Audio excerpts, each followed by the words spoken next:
Nuovarden is a dimension of wide-open mystery and infinite discovery created by our very own DungeonMisterTy and published by Adventure Slang Productions. You can learn all about this dynamic game system and wondrous setting at adventureslang.com.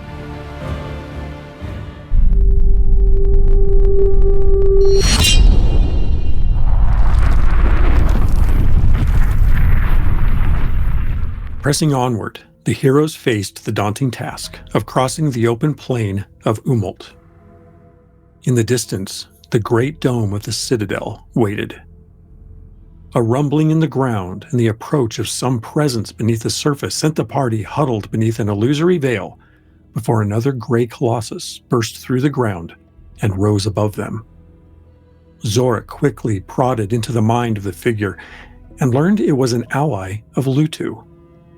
Thus revealed an ally, the party met Turu and the tunnel to the citadel.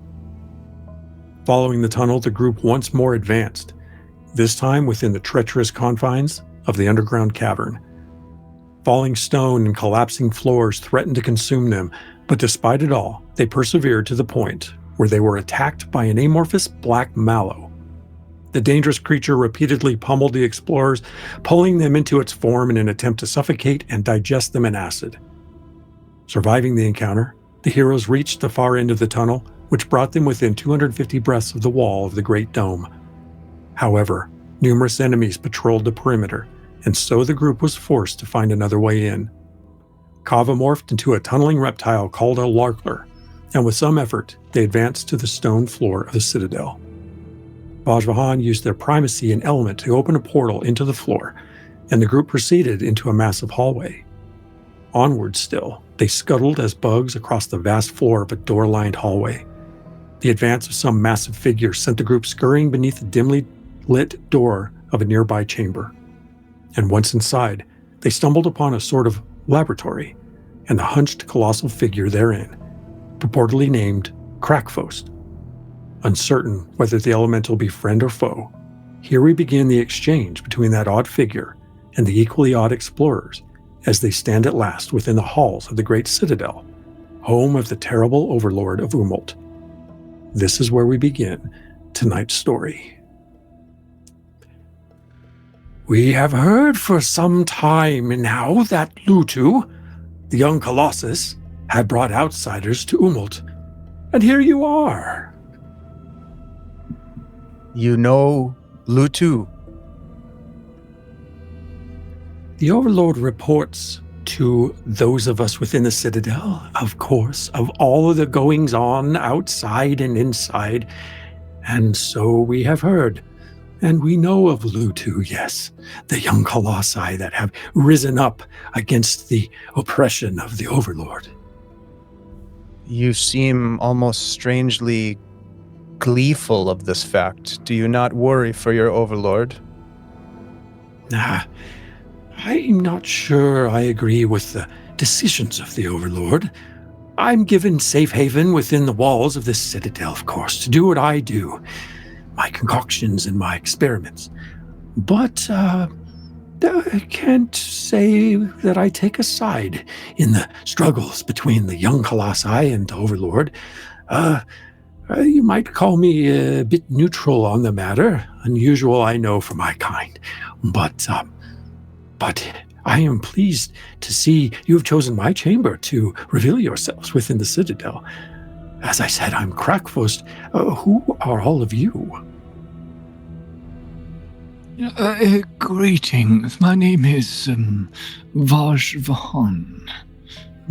Krakfost, what exactly do you do here? Well, I cobble together various sorts of experiments with the materials of this world. I don't know if there's such a thing that happens in Nuovarden, but here I spend my time just mixing elements and breaking things down and putting them back together again and seeing what I can learn. I have been at work on this for more than the current Overlord, even preceding this one. I have been here a long time, and here I wish to stay. Thus, the aspect of neutrality that I continue to practice, I'm sure you can imagine.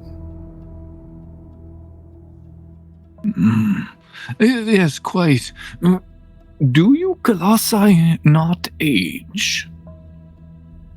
Well, aging, the elements are eternal, are they not?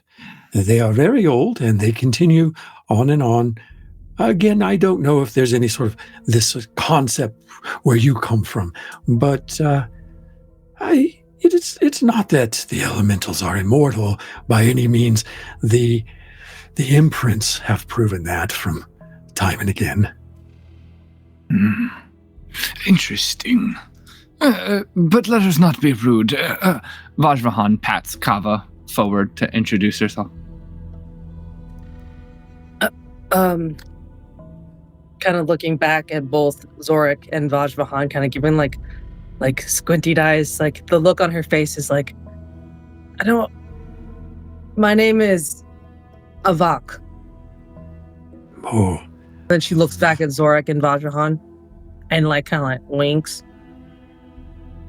There are many V sounds I hear from the naming conventions in your world. And I am... Zorik looks closely at Kava for a second and goes, I am Karazat. Karazat. Avak. Vashvahan. Fellavaai says, call me Fellavaai. Another V name. Well, I see I've learned something already about your world, but names are transient as far as I'm concerned. Oh, I've only had the one. Fair enough. I see you wish to ask me a question, Vashvahan. Well, you say you predate this great colossi. Would you happen to know how this one came to be, to rise, and who predated? Oh, well, when the Overlord is done with their duties as Overlord, there's time for someone else to come in. They are ushered in by popular demand, I suppose you could say. Whoever seems most fitting to take on the duty and to have the energy for it. The energy. The elements are anything and everything to do with energy, am I right? Indeed, you make it sound rather peaceful transition. Well, not always. Not always. But I suppose the last transition was rather smooth, uneventful. I know the previous Overlord just wished to be done with it and to go off to be one of the great features upon the landscape of Umalt. Let someone else worry about all of the interactions between the colossi and the imprints and whatever else they worry about. It's not my concern. I have my experiments. What do you believe is the motivation for this overthrow of the Overlord? Is this a cycle that repeats itself amongst your kind? Or is there some greater purpose to their coup? There's no greater purpose among the elementals than to change, expand, contract, control, relinquish. It's an ebb and flow. The elements are uncontained, at least in Umalt. I don't know if it's like that in your world, but here, the elements are the power that be, and they do as they will we do as we will. It is the will of expansion that has caused us some trepidation and called us to this quest, the expansion of your kind beyond Umult into the place where we came from. You may already be aware of this desire by the Overlord to consume, to expand their reign. What do you think of this? Does the lava cease its flow out of consideration for the stone it consumes? Does the wave unlap the sandy shore? Does the wind retract its breath as it blows across the plain? No. The elements advance and recede. They heat and they cool and they wash and they diminish. Where we come from, there is choice in these matters, not simply a predetermination of lapping or blowing or consuming through heat and red-hot magma. There's a choice that our people have to make decisions on expansion, contraction, moving into the territories of others. Whether that is peaceful or not, there is choice. You know, Zorik and... Oh, sorry, Colossi, remind me your name. Krakfost.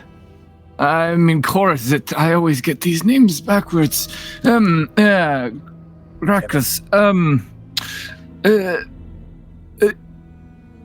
you talk about lava flowing, but lava flows largely in course. It knows and moves up against a boundary and then turns direction. Korzit, how did the Overlord come to even find if he is a being of more nature and responding to the elements and nature? Who showed him the pathway to our place? You are not wrong that the elements follow a path, and when a resistance is greater than the force of the flow, it is diverted. But that is an element versus an element. And if in your world everyone has choice, how do you ever get anything done? There is much discussion before a decision is made in some cases. In others, it is just made. Instinct plays a role. But there is a freedom of the will. I suppose there are similarities then.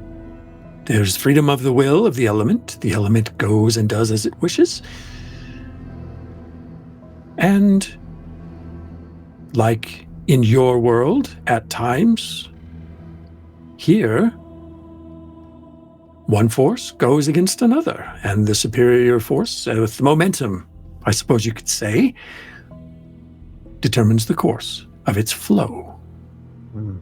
But there is no discussion necessarily. I suppose the young Colossi are having discussions, though I hear that the engagement of battle has already occurred outside the gates. So we shall see which force gains flow and which source succumbs. Indeed. Tell me, what are these apparati that you are working with here? What is your function here? I'm left largely to my own devices after all these many seasons. But let me show you. And Krakfost goes to one of the tables high above your heads and pulls down a stone, what for you would be a tub, and lowers it down for you to see. And there's a sludge in there it got some heat to it, but it doesn't look like lava. It's greenish and bubbling. I combine See here, I've combined elements to see what sort of structure they result in their final form.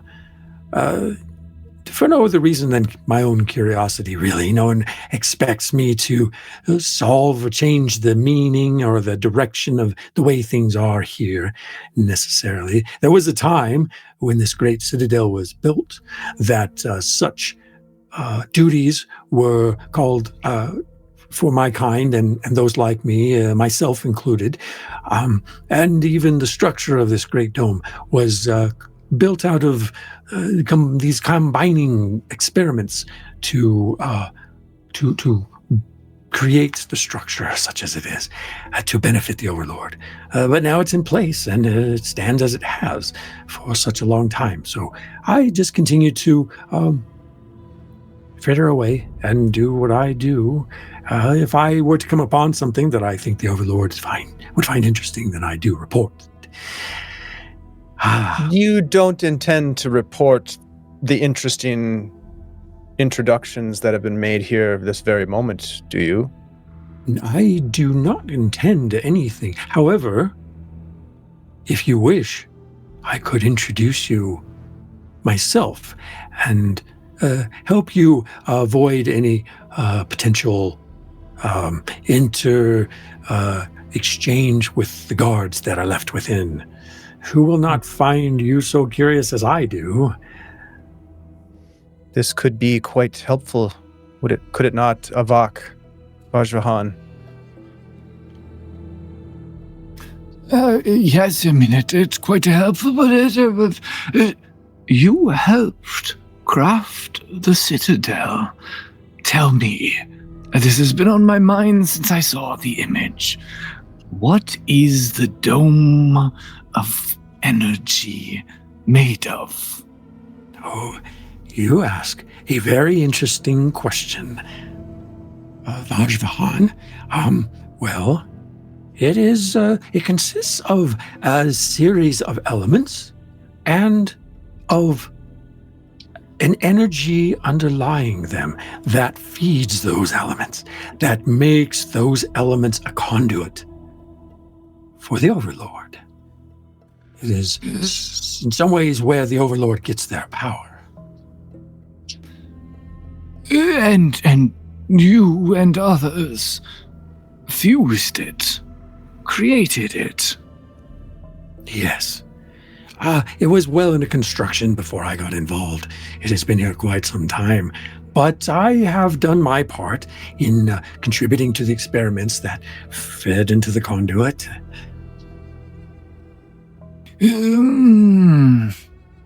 Would you mind sharing even just a little piece of what those genius findings of a truly brilliant... is there something I can do to really butter this guy up about how fascinating and amusing he is at bargaining or... Okay. You can you can coerce them with a... Yeah, just... with a mind? Yeah, I'll do that. I got that now. Yeah, call roll. Oh, you have that now. That's right. I get a challenge roll, but yeah. That's okay. I feel up for it. That is a 4-1. I got a 1. Yes, I would be very interested in sharing that information with you, but I don't know that you would understand it. It was a series of experiments. It was combining of various elements, and I don't know quite how to explain it. The creation of new elements, perhaps, would be the way to describe it. Yes, new elements that brought forth that synergy of energy, and has led to numerous other sorts of developments over great time. The empowerment of stone and the embodiment of energy within those stones. I think you would even find it worth knowing that your companion, Isha, has partaken of some advantage of these elements as well, but only at the Overlord's approval, of course. It was not my doing. So, one may access, and the Overlord accesses this power, and even outsiders like ourselves can access this power. No, we don't have outsiders here all that often. It's so unusual. And looking at each of you, I can understand why the Overlord presently is not comfortable with your people from the dimension of Nuovarden. It has caused the Overlord such discomfort. I find it amusing because it's in the curiosity of discovery that we can benefit most. But no, the Overlord in particular benefits from the synergies. It's not available to everyone.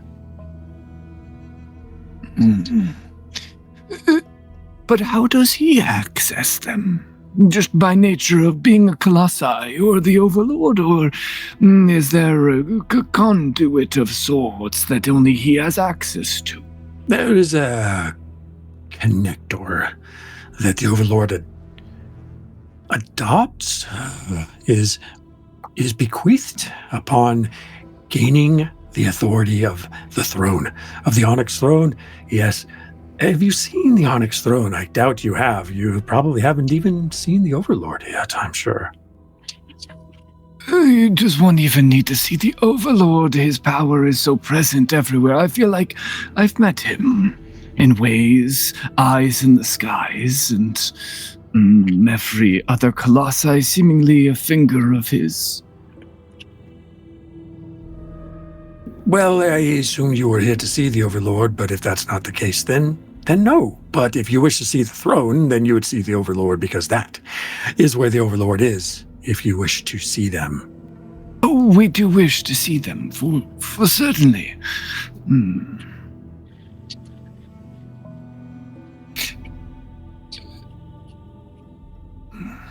Perhaps we should... Avak. Is the throne the conduit? No, it is the dome that is the conduit. Okay, just clarifying. I'm not very good with all the sciencey stuffs.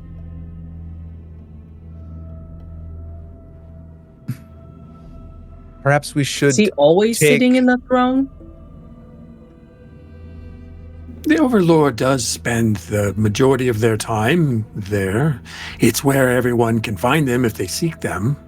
But you have more questions, Avak? Please, ask away. No, I think that was the last one. Sorry, Grotst. Oh, yes. Perhaps we should allow this individual to escort us to the Overlord for whatever may transpire next. Indeed, Craig Faust, it has been a fascinating conversation. While we head up there, I, if possible, would love to continue to learn more about this fascinating development of tower you have constructed. I can't take full credit for constructing it, but I am happy to talk about it as much as I can, or anything else you're curious about, because you have a curious mind like I do. Oh, Avak, I see your hand is up again. Did you change your mind about your question? What assurances can you give us that this isn't a trap? I suppose I can't give you any assurances, but if it is a trap, you walked into it yourself, voluntarily. I was simply doing my own part in my chambers, but as I said, I remain neutral on the whole thing. So, in as much as you are willing to accept that, I suppose it's sufficient to know it's not a trap.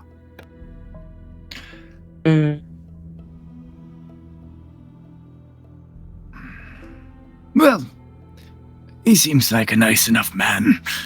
Giant Colossus thing, so, yes, I am very curious to learn more about this throne and these elements. And I think you were saying something like I'm going to go ahead and plant a deceptive notion in his head about how he was telling me about if it's possible to deconstruct this dome from its elements, or at least weaken its powers. So I want to put it like he remembers us having that conversation as I refer to it. Okay. Oh, that's double 2s. Do I want to use primacy to reroll that? You know what? I will not. I'll go ahead and just take the recovery. Okay. Because I feel like I'm going to really need primacy coming up here soon. And I will go ahead and actually recover a primacy with that recovery. So then but what I was going to say is you were saying something about perhaps if what has been constructed can be deconstructed. You, in your experiments, have talked about your ability in pulling apart elements and reducing them to new states. Well, I suppose deconstruction is part of it, but I don't know that I would say that it's a major part of it. It's more of a combination of elements and a restructuring, if you will. But yes, I suppose deconstruction is part of it, yes. Interesting. Well, please, let us not tarry. We can talk about this as we head up.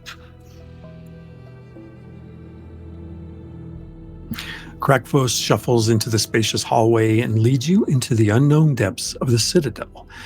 You make your way to the left, the right, ever changing into a seeming labyrinth of corridors. As you continue down one hallway, you catch the murmur of conversation in a side chamber behind a closed door. If everyone please give me a called roll body.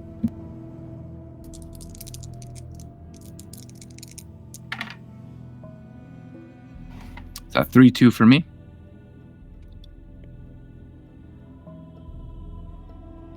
3-4 for Zorik. 3-1, but I'm going to bump that to a 4-1.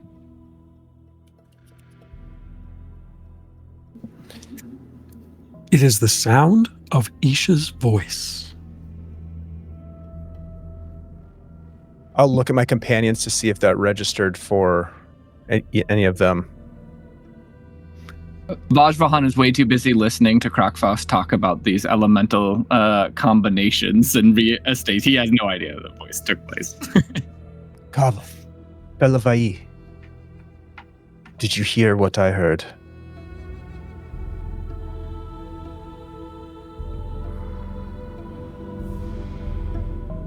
Which direction is it coming from ahead? It is coming from a chamber that you're just approaching. Fellavaai says, "No, what is it, Zorik?" Isha is beyond that threshold. We even wish to meet them at this time. This could immediately turn into a fight, like immediately once we enter this room. It is likely to. In fact, I guarantee that it will. I would like to look at Zorik, and we've kind of like worked through these hand signals and such. So I'm going to just go. And I'm going to use my newfound skill of mystery, and I would like to try and go invisible. All right, let's see if you can do it. We also can't forget that Emerald is lagging around behind. Oh, yeah, Emerald. Hey, buddy. Hey, what's going on, bud? You still here? Emerald, where'd you come from? Holy cow. That is a 3-2, but I'm going to spend another primacy to make that a 4. Can I go? Right. Can I go invisible too? I have mystery. I'm a mystery man shot. now. All right, I'm gonna do it because we got the hand signal. Is this what we're doing? Fellavaai also turns invisible. Absolutely not. I just do this and I go, Nothing I happens. just picture Vajrahan talking to Crackfist. He turns around and is like, where'd everybody go? Uproll, and Uproll's like, Restroom.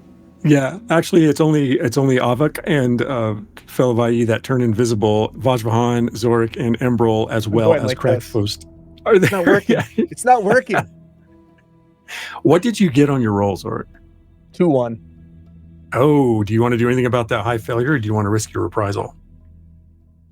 That was a manifestation. Ooh, yeah. And because I have primacy, or I have this as a discipline, I can use primacy. Let me just double check to see where I'm sitting with primacy really quick. Yeah, I will bump that to a 2-2 and take the recovery. You can, and you can take your primacy back. Don't forget. Yeah, exactly. Yep. So I'll just do that. All right. Thank you. Crackfist looks at Vajrahan and looks at the space where Fellavaai and Kava were, and then looks back. What sort of deconstruction is that? What are you talking? Where did they go?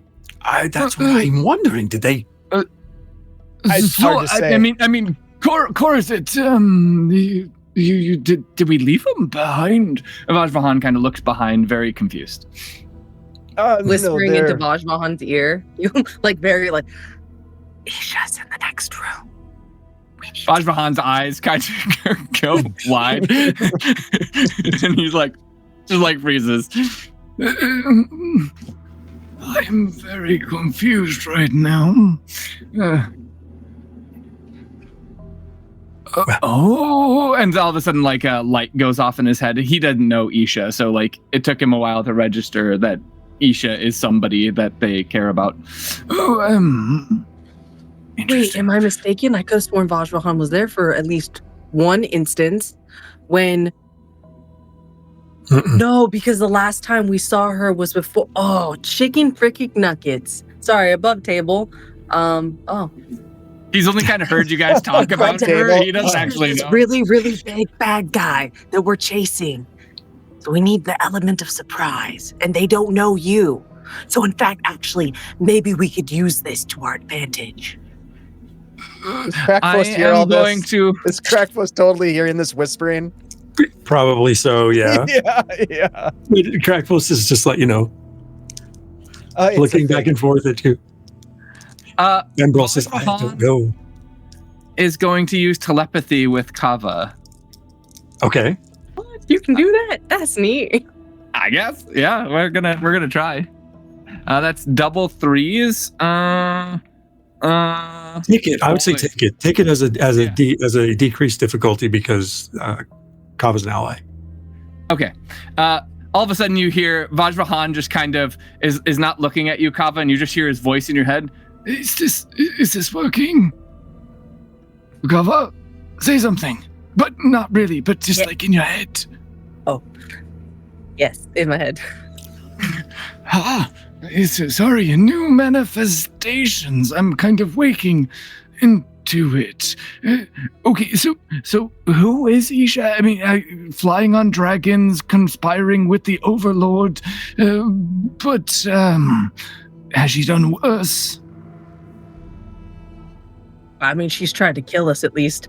Like, and you can't see it, but invisibly, Kava starts counting her fingers at least 3 times now. Oh, I see. And you want to send me on my own into the room as a ruse? Well, of course you won't be alone. We'll be there with you, but it's just the moment they see us, all hell's gonna break loose. And she would be okay with somebody else from Nuovarden just waltzing in and saying hi? Not realizing what you're doing, Crackfist is like, what are you doing, Vajrahan? It's very quick. I'm You're just gonna look over. I'm looking over wall. at Crackfist and in this strange, awkward silence, and just go, "Wow, I love what you've done with the place. It's very nice." I wish I could take credit for it. Oh, you're not invisible. That's right. That's right. I'm good. Come on. I'm terribly bad at multitasking. Maybe you could say that you captured Zorik.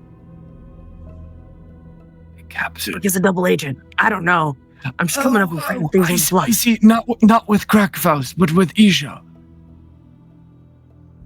Yes. Okay, we can try it. John, our goal is to take her out or capture her.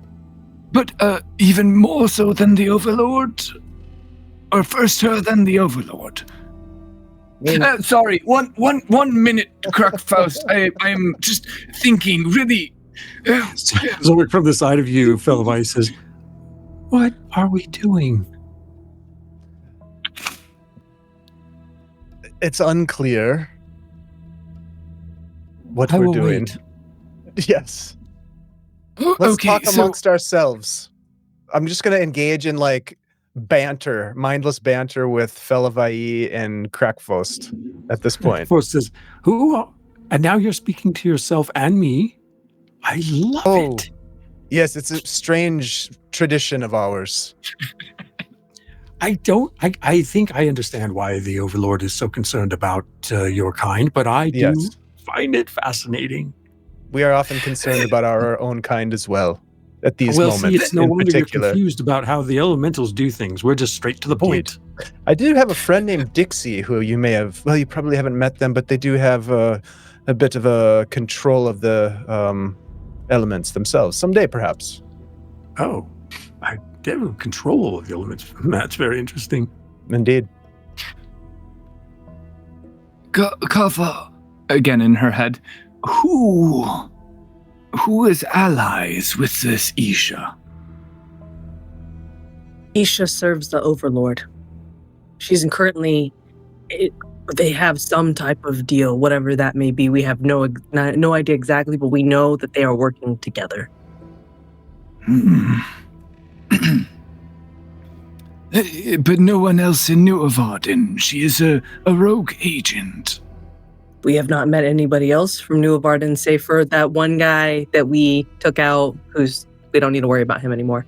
But as far as that, Well, there goes that plan. Well, okay, I'll do my best in being deceptive and bring in Zorik all tied up or something. Ty above table. What was that guy's name that was from our team that switched Corinth? sides? Corinth. Thank you. The one that we had the battle with. So I mean, you could say that you were in cahoots with Corinth. She might believe that. Oh, I think I might be able to make her believe that. Bajbahan saying that makes me very worried before we step into this room. What's the worst that could happen? I'm very paranoid right now. And Crackfoss, that's when my friend Dixie rerouted the river and restored the fertility of our land after quite a bit of hijinks. It was a good coming to terms sort of experience for them, as I'm sure you can understand. No, I think you understand more than you let on how things happen here in Umult. Perhaps. Crackfaust, might I just take a peek through that door over there? Oh, of course. I think I hear a voice that reminds me of Nuovarden. Oh, I think I know what you mean. Come on, let's go inside. Oh, okay, that's Zorik. Why don't you come here and I take off my what do you do? I take off my beads and tie it around his hands. It's just like this. What is okay. this? This is rather strange behavior. What? Trust me. My safe word is pineapple. And with that, Bajbahan goes over to the door with Zorik. All right. Invisibly following. Crackfost opens the door. Entering the room, you see Isha where they stand addressing two stony elementals and a substantially dead and rotting Ophir, the Mims attendant you defeated in the valley. Isha looks up and addresses you. Ah, well, look who it is. Isha. Too late. I must leave you all, for I have seen the wisdom of this leader of the elements, this sovereign of the Colossi. Let me kick you over to... If I wasn't in bondage at this moment, I would do terrible things to you, Isha. You have betrayed all of us, an entire dimension. I did, or I am. Yes, you see. Isha reaches for the cloth over their eyes and tears it away, casting it to the floor. You see, Fellavaai, at last I reject the doubt and return to the sacred ways of our people. The new garden offers nothing but chaos. It is unworthy of examination when so many worlds existed before the great change. I would call upon you to see the error of Inichi and join me in sundering the garden. But do as you wish. For my part, I return to Nuovarden and shall open upon that world the many gates of other worlds, so that they may all conjoin to defeat the threat that those first interlopers, the Starnum, wrought within the old garden. And why, Zorik, are you bound anyway in the presence of this individual? It's unclear. Yes, I am an ally of Corinth, a part of his group. He told me to seek you out, Isha, and to stop these interlopers. Do you want me to make a deception check? Yes, please. Call roll mind. Is there any way I can help with my is that lore? exquisite assistance as a captive? Well, let's see first of all how Vajvan does, because it may not be necessary. That's a 4-2. Okay. Let me see if the challenge roll. No. Isha says, I don't recall seeing you among the ranks of Corinth. Got separated early on, you see, but I bumped into him sometime later, once I crossed over into this place in search of. And what am I to know of it now? What are you doing here with him? He said there was a group, the rest of them did not make it, but this one I took captive, and he said to bring it to you, Isha, before he perished.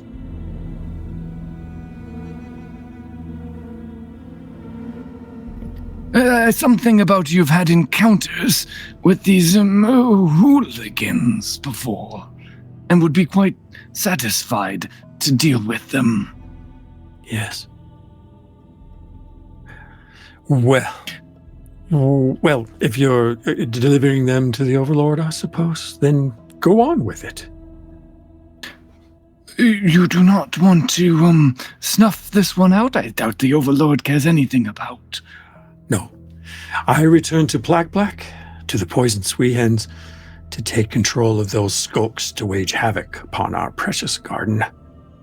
It's time for me to do so. And if you are here with duties of your own, I suggest you fulfill them forthwith. While they're having this conversation, is there any way me and Fellavaai can try and sneak around to flank them while we're invisible? Look at the map for me first of all. Oh. Yes. Ooh, okay. So you see you've got quite a space in here to deal with. Ooh. Let me give...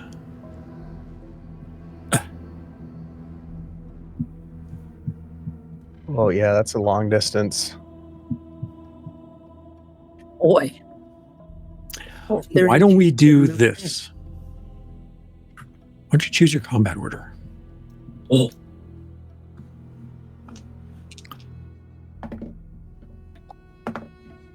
I have the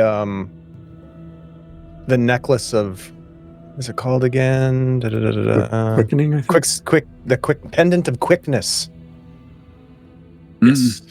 Does that mean you can move further? Let me just double check here. I can choose my combat order, and I can take an extra 1-die action in turn order. Yeah. Maybe what I can do, Zorik, is I can take first and speed you up with wind and see if you can't close the distance. Okay, 'Cause I that think sounds there's good. a hasten effect. Mobilized. Are we gonna get crafty now? Although I think it would still be too far for Zorik, yeah? I mean, it's pretty long distance. I've got a little something up my sleeve as well. So Okay. I think it will help me with what I have planned. Okay, Bajrahan will take first, so I can also remove my beaded necklace from his hands that I tied around. And Actually, I might be able to help. Unless, wait. Zorik, didn't you say that you also had mystery? I do, and I was going to probably use teleport. Okay. Yep, I was going to use teleport to close some of the distance, then whatever the wind effect has as I brandish my sword. I'm going straight for Isha. So Well, what I got. on your mark, I'll as soon as you disappear from Bajrahan's home. So I've got Bajrahan, Zorik, Kava, Fellavaai. Yeah, and then Embrel last, maybe? Embrel I rolled for, and Embrel is also last, yes. Oh, However, Isha is first. Okay. So, God. first thing that Isha attempts to do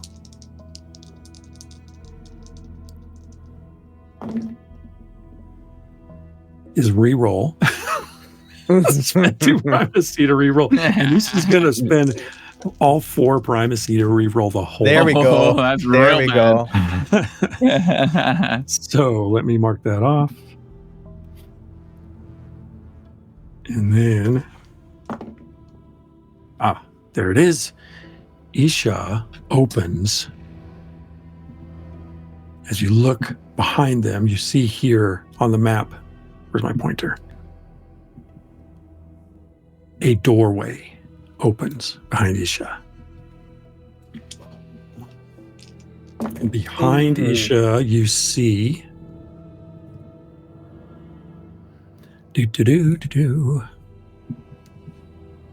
in the world that Isha has opened up into. 4, 5, 6. Let me see if I can get you a quick description about. So basically, we're looking into another dimension. Is that what this is? Correct. Oh, this. Yep. Planar doorway, maybe? It appears to be mist shrouded.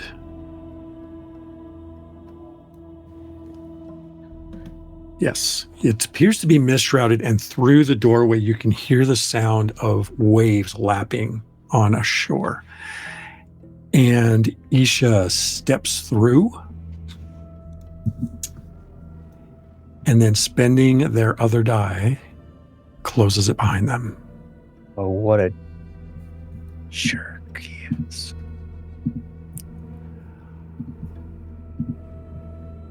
And with that, oof. It is Bajrahan's turn. Well, it looks like she left. We best head off to the Overlord. Grokfaust. And I turn Zorik around. Oh, Zork is so mad right now. He's just. Oh. Okay, so you turn Zork around. Are you going to do anything with your action otherwise? Yep, I'm going to. Well, let's see. How close are these guys? Where's my little measuring tool? Toodaloo, boys. How big is my area of effect stuff that I can do? You are evolution 5, so it's 8, 12, 16. 16. Would that count as both if I did an area of effect? Or are they too far apart? They are. It is 16 feet between them. Between them, so it fit perfectly in between them. Yeah. All right. And the little dude is a dead character, right? Yes, you have not seen him before. The other ones have. Okay, yep, that's fine. I am. We're not sad if you were wondering. I mean, as of right now, since nobody's acted, do these rock elementals even look hostile? I mean, we're just like, she just walked through a door like she said she was going to, and I presented Zorik, so... You can assume they are because they were in attendance with Isha. Yeah. Did Isha... interesting. Okay.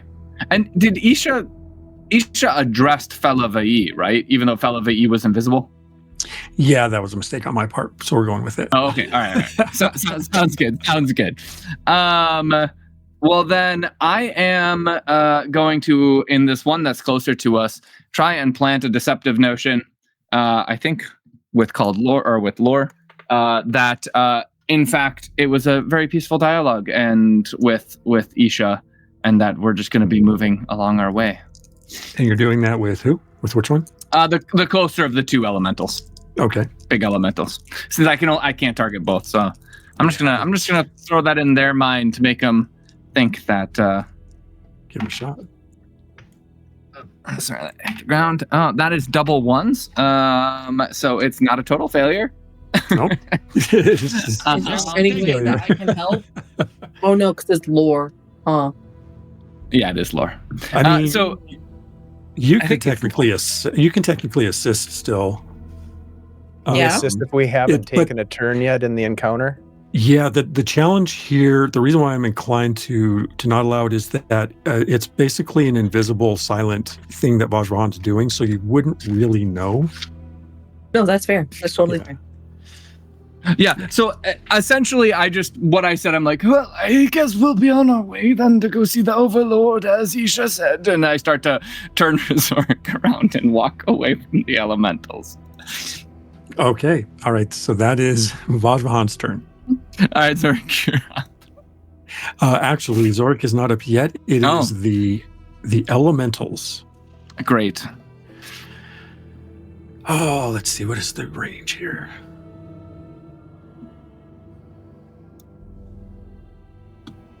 Okay, so the first one comes marching, doom, doom, doom, doom, to that's about as far as they can get. And I think I'm going to use, what's the dice cache here? Yeah. Going to use one of them to extend their movement. And then it's going to slam down at you with one strike Kava. Oh no, you're invisible. Mm-hmm. So it's going to go for Emerald. That is a miss. Whoosh. The other one, seeing its companion in pursuit, can also spend one die to complete the movement and also attack at Emerald, and that is a miss. So Emerald's like, and starts jumping around trying to avoid these two creatures as they attack Zorik. It is now your turn. Oh. All right. I'm just going to say to Vajrahan next time, fewer words, more killing. And I'm going to wrest myself free of these beads, this beaded bondage, and I'm going to pick up the nearest rock and hurl it with my mind at the one that's closest to Kava. Okay. Yes, you can. Remind me, I have to first manifest to lift it, and then I have to also...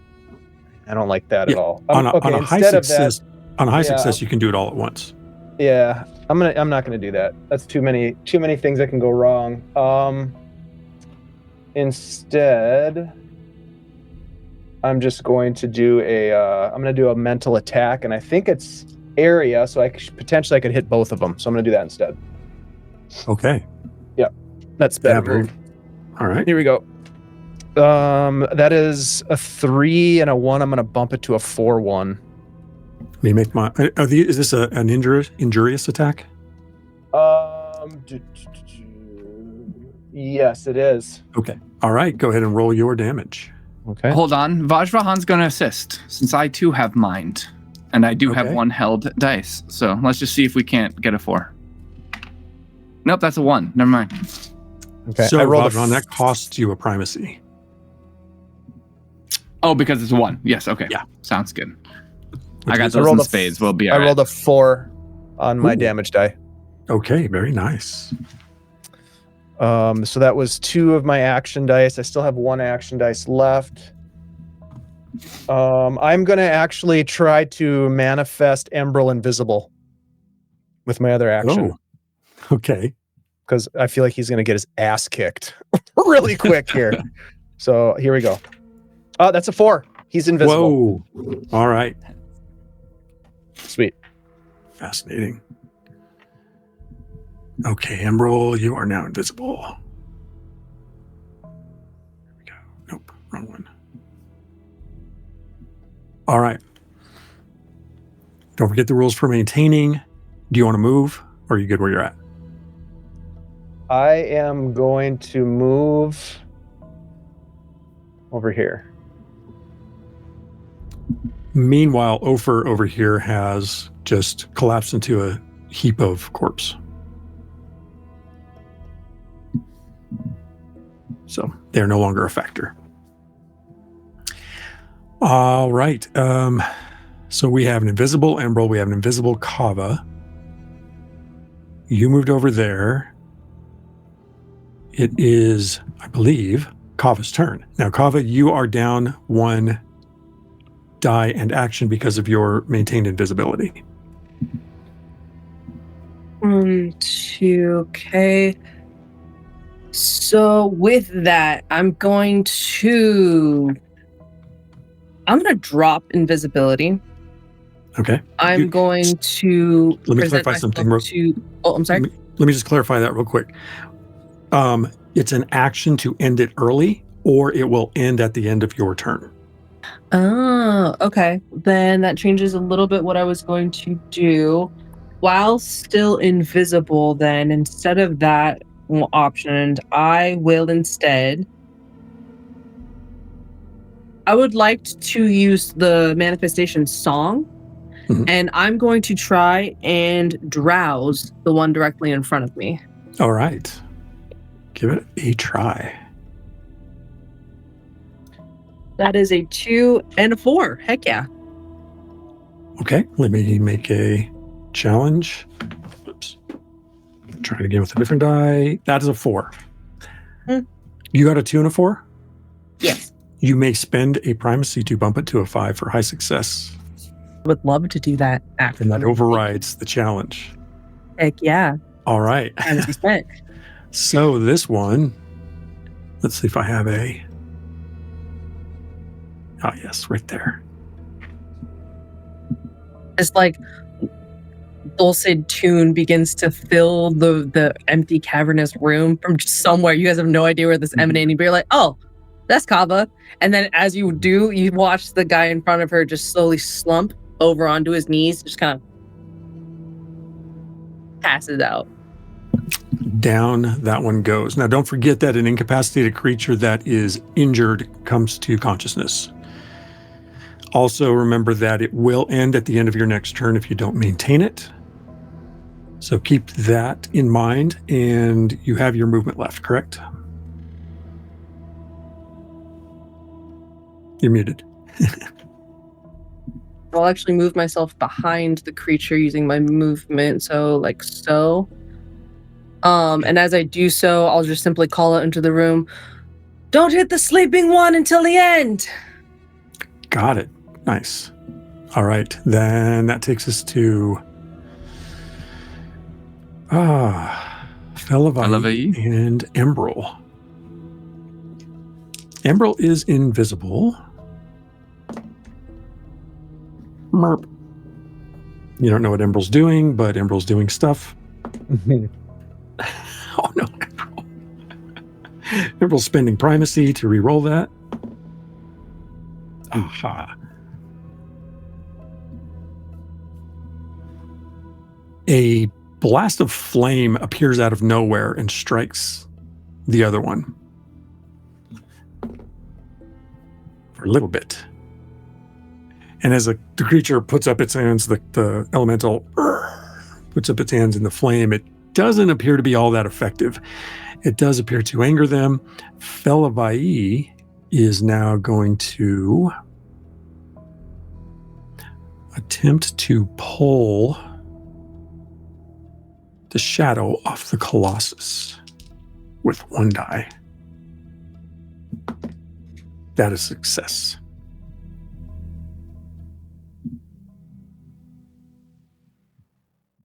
Just use this. And then Fellavaai will use Void Crush on the same creature. And that is also a success. Fellavaai will spend the primacy to bump it to a high success.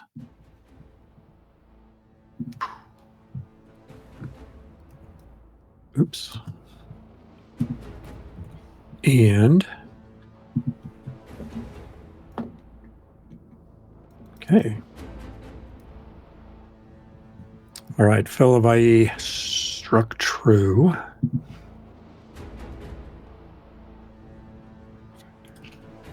Oops. Nice. And it takes us back to the top of the order to now, as a reminder, you can change the combat order if you wish, if anyone wants to swap. Otherwise, it is Vajrahan's turn. No, Vajrahan will take this opportunity to do his signature move, and I will go ahead and area analyze weakness of both of these colossi. All right. That is double ones again. What were we saying before things got started? Yeah. Hey, better than these guys on the Overlord, I suppose. So that will not be a failure. And then I'll just, I will also make my way, kind of back towards Zorik, and I'm gonna try and use my mind and kind of give my mind powers over to Zorik in a way to empower can I empower his like mental attacks? Like empower is just de facto influences damage, right? Yes, there are many ways to empower something. So okay. I'll use mind to empower his mind. All right. And let's see if I can't roll a 3 or a 4. That's a 3. I will primacy that to a 4 to empower him. All right, Zorik, you are empowered until the end of Vajrahan's next turn, unless that is maintained. And is that it for Vajrahan? That is it for Vajrahan.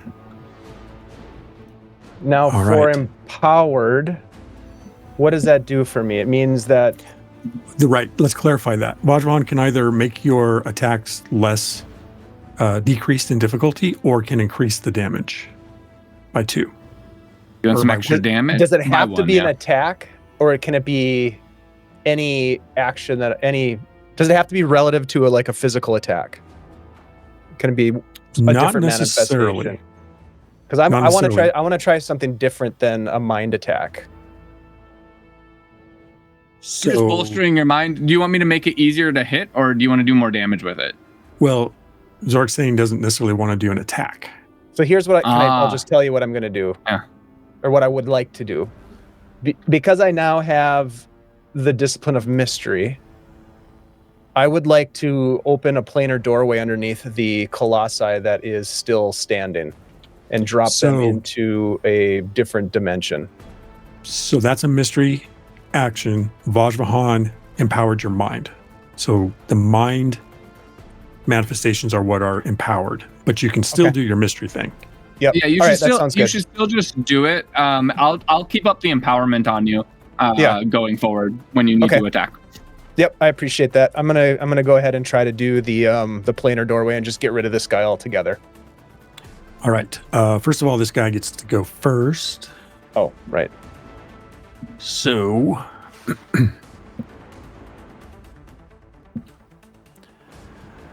what are they going to do? They see Fellavaai over there. They see this shadow in front of them. Flame came out of nowhere.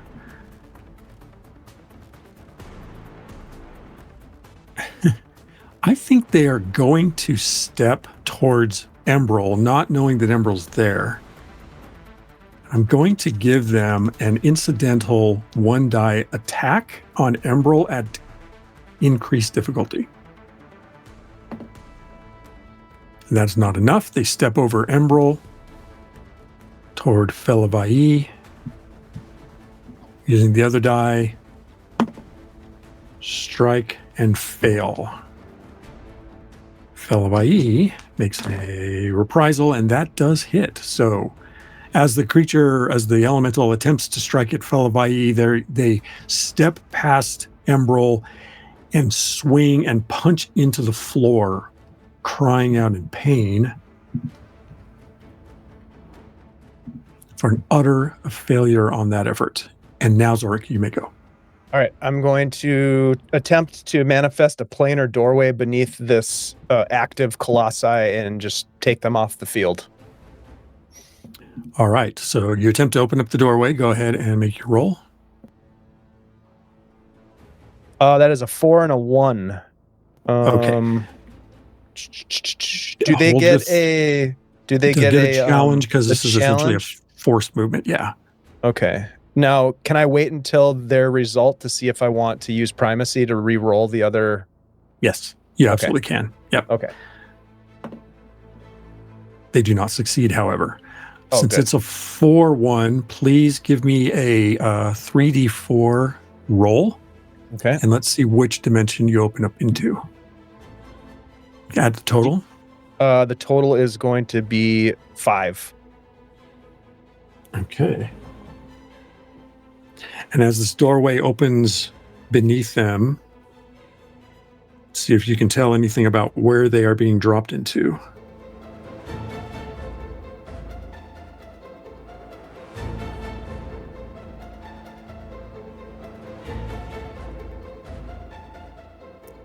From what you can see, it looks like you have opened up into a dimension of glass and mirrors. That's cool. And it's like a hallway. Actually, it's like a hallway of mirrors. The creature falls in, and they're standing inside that hallway. Do you wish then to close it as a spend option? I think I will do that, even though that will mean I'm not maintaining the invisibility on Embrel anymore. Right? Okay. Because I have to expend Correct. an action dice to do it. Yep. Yep. So I will close it up. Oof. And they are gone. That is your turn, I believe. It is, and I'm just going to stay put where I'm at. Okay. There is one unconscious. Meanwhile, Krakfos is over there looking down and kind of, reacting to what they're seeing. I see. Pretty good, eh? I am That was quite very interesting. curious about how that works. There's so much going on here. Kava, Everyone it's just your disappeared right into the... turn. I know. There's so much disappearing going on. And reappearing. I can tell why the Overlord is concerned about your presence here. Yeah. He should be. Kava, you were letting your invisibility go, right?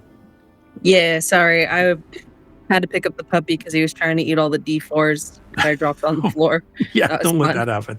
No. That means your dice cast completely restores. You are standing in the hallway here. There is only the one unconscious elemental on the ground there.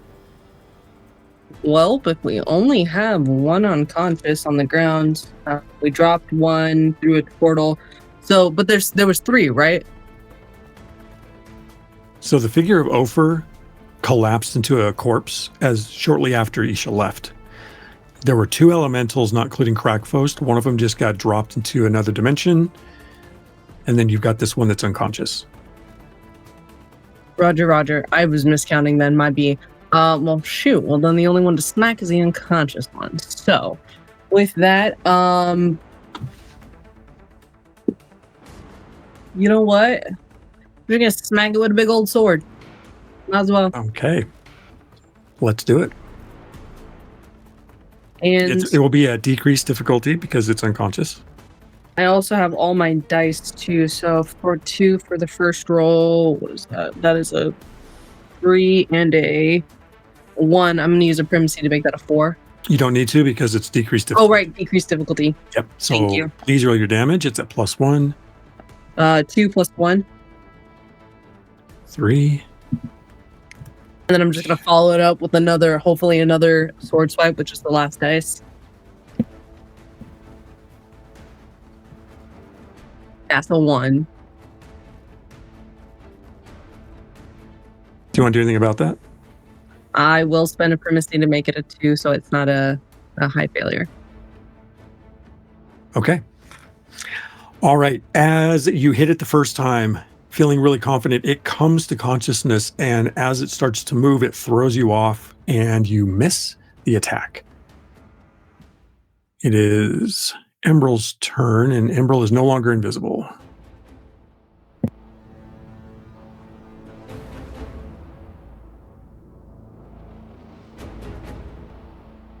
Embril sprouts wings out of his back, launches up in the air above the currently conscious elemental, and from above blasts fire at it. That is a high success natural. Hell yeah, Ambril. And a 3 on the die for 5. That's what we're talking about here. Okay, 5 to do.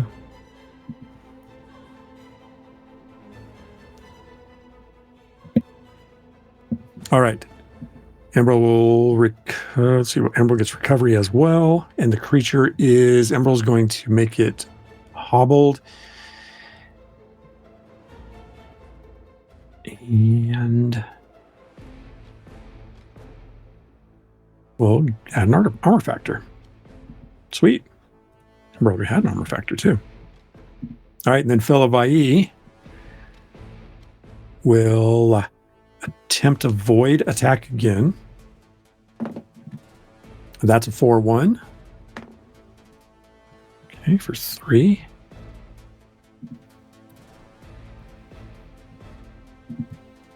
We'll try again with the... No, Fellavaai will hold a die and we'll let the shadow attack. However, that's a 3-2. That is not enough, and it is back to the top of the order with Vajvahan. This colossi, are they looking fairly beat up? Well, you know there's been a lot of hits on them. Yeah. There's some... I am going to use Mind to try and stun this guy. Okay.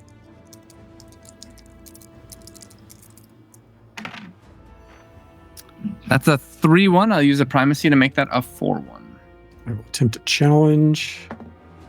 That is a 2. That is not enough. So, stunning the creature makes it incapacitated once again. Sorry, buddy.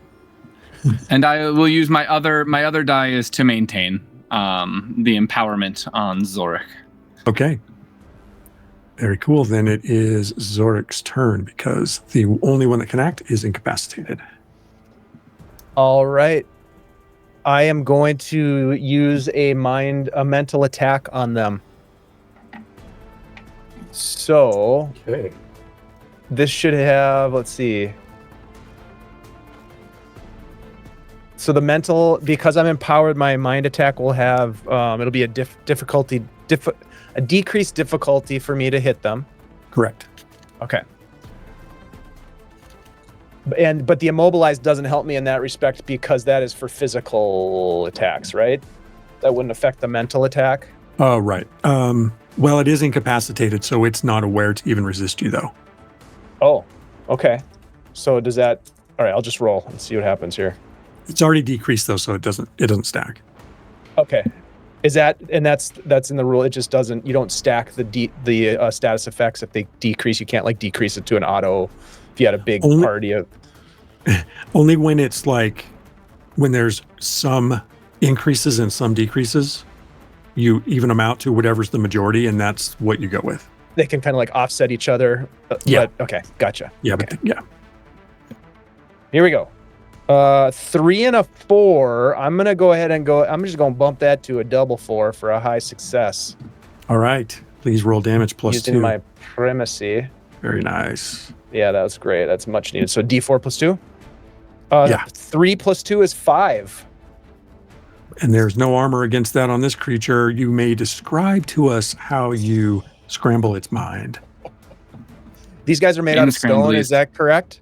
They are, yeah. Yeah. I love that. So, so basically, I just channel my rage because I really want to take down Isha, and I missed the opportunity. So, but I channel my rage into this attack, empowered by my companion Vajvahan, feeling the manifesting energy surging through me, through my mind.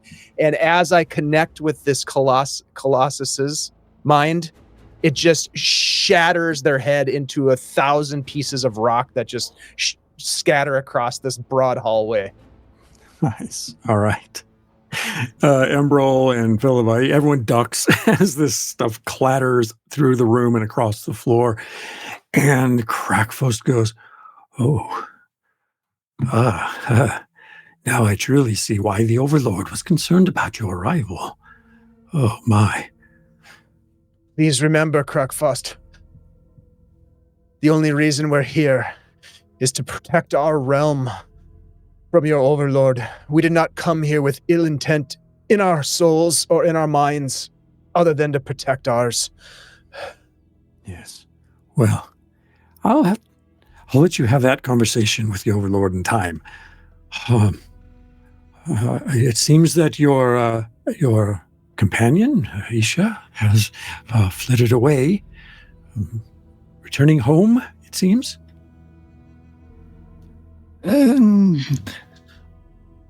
Hard to tell. But regardless, we should remember where she went to. Corrosive.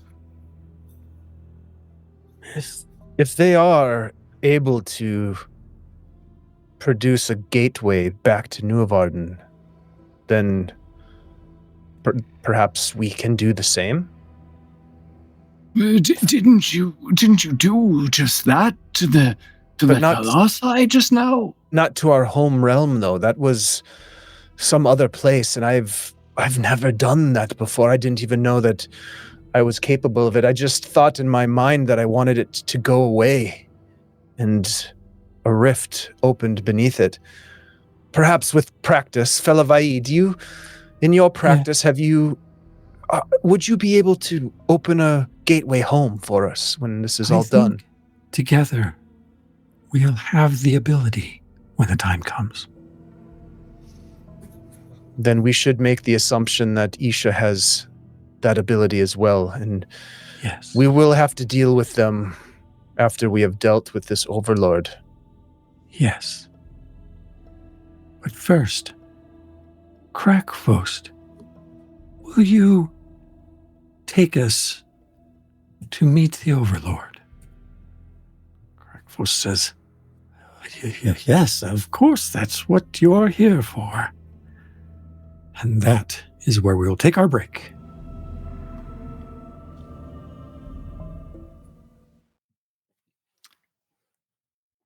Oh, Dave, you're muted. You're muted, sir.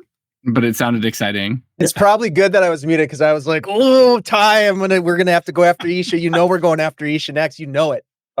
Isha is like our nemesis. All right. Well, we'll be back in just a couple minutes. Y'all have fun and hang out, and we'll see you in 5 minutes. Peace.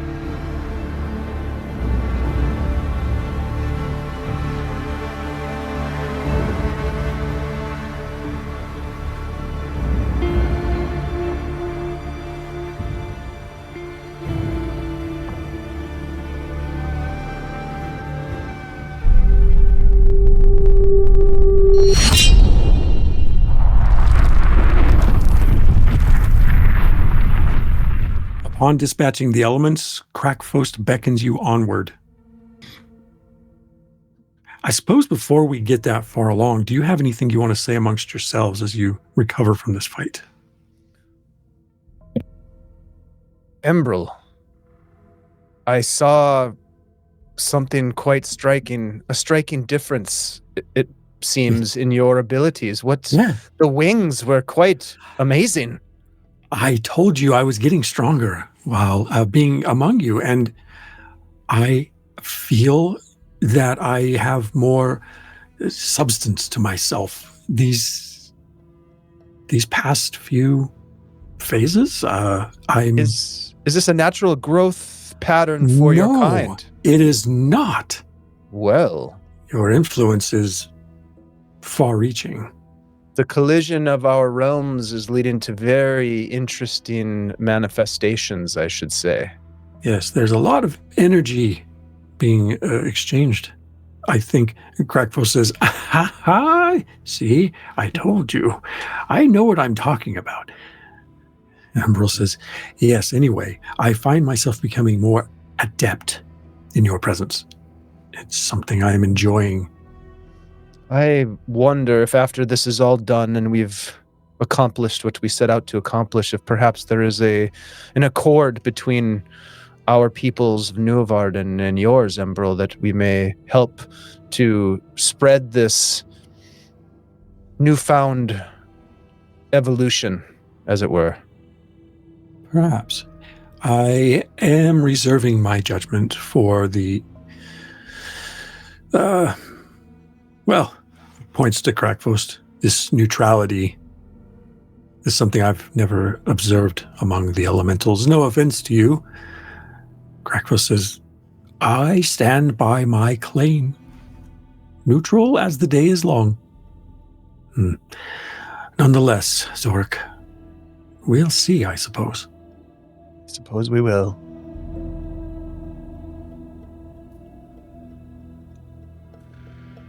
Krakfost says, if you are ready.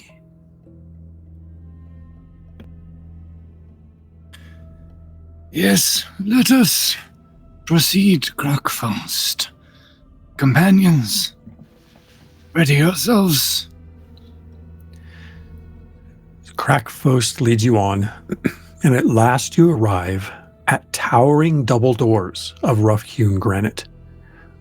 A chiseled symbol of a stylized volcano set within a ring covers the central seam of both doors in symmetry such that opening the doors would separate each half to opposite sides. Within awaits the great Overlord of Umut, says Krakfost. Here they receive reports of the newly begun battle with the insurgents beyond the grand doorway. Are you certain you wish an audience? The Overlord is powerful, and you are but strangers in a strange land.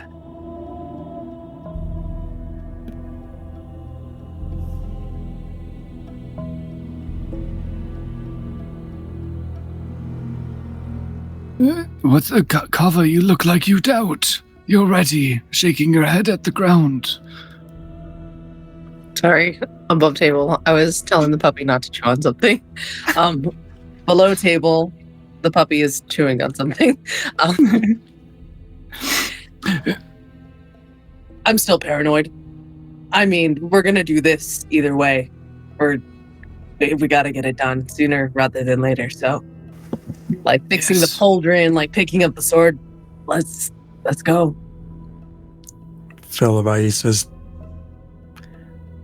we're not doing ourselves any favors waiting longer. I have one thing I would like to do. While Krakfost is speaking of this neutrality, I would like to probe his mind using mind reading to see if he is being true. Okay. Please make a called roll mind, and I will get a challenge. Okay.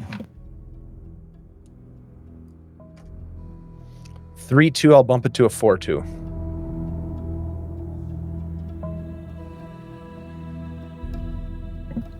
All right.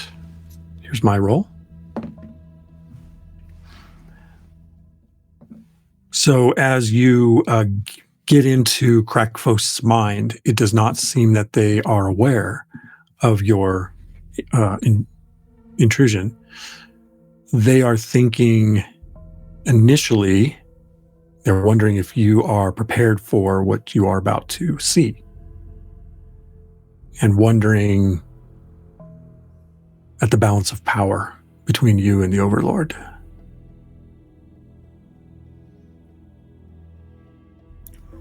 Okay, with that knowledge, I will just say, I believe Krakfost is true in this neutrality, at least for now. And I'll look over at Krakfost and just sort of nod knowingly.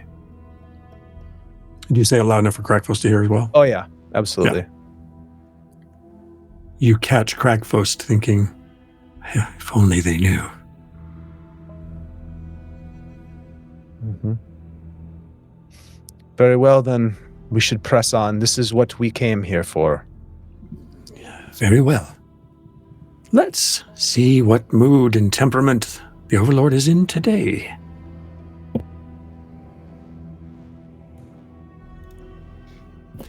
Krakfost presses open the door, leading to an immense hall. A tattered runner leads to a crumbling throne. Cracked and broken tiles mark the floor where untold numbers of colossal feet have trod over endless time. Natural pillars of rough stone hold the heavy ceiling above. Bonfire-sized sconces blaze with light. Beyond Krakfost, you clearly see the largest colossus yet.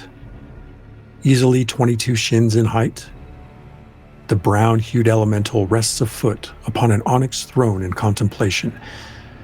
At the sound of the doors opening, the Colossus looks in your direction. Before I read on, let me show you a new map.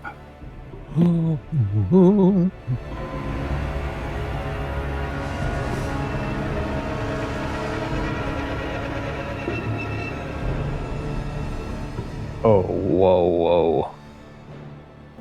Hey, Krakfost, what brings you to my court? Krakfost bows. The visitors have arrived, my liege. They wish an audience. The Overlord scans the doorway, and upon seeing you, seemingly blanches at the sight. The Overlord's posture slumps, as if disappointed somehow. I have known you were on approach. No doubt you wish to make a plea or some other parley. What do you say?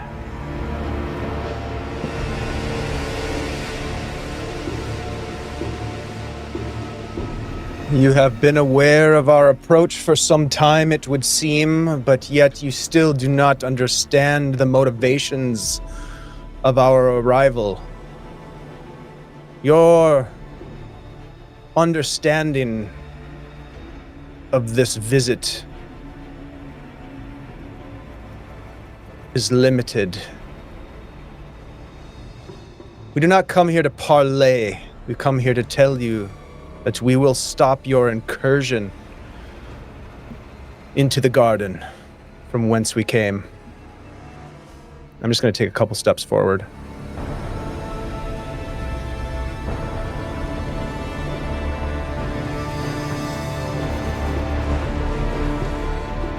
I think perhaps your understanding is equally lacking. But I am listening. Or did you come merely to threaten me?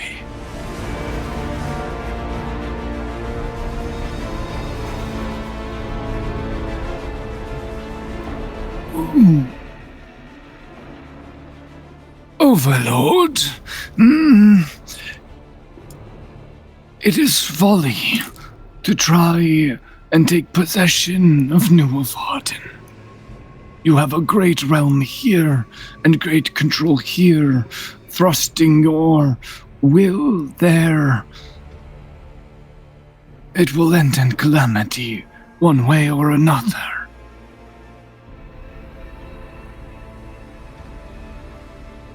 not a threat. A vision.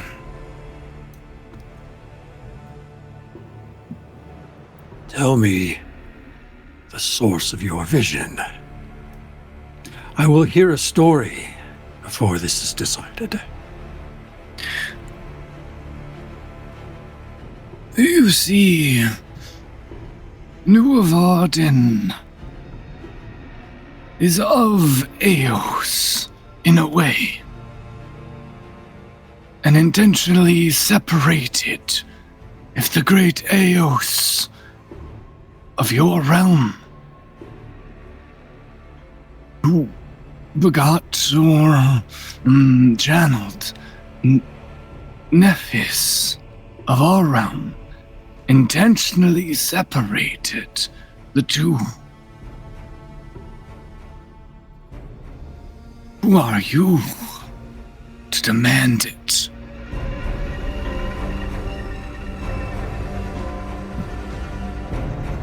And do you not then go against the very will of that which you are?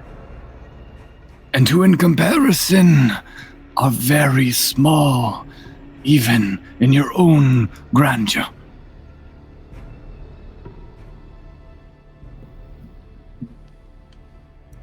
The Overlord listens to your defense, nodding as you make your points. When you're finished, the figure takes an enormous, inhaling breath, and then sighs. For 80 seasons, I have ruled Umalt.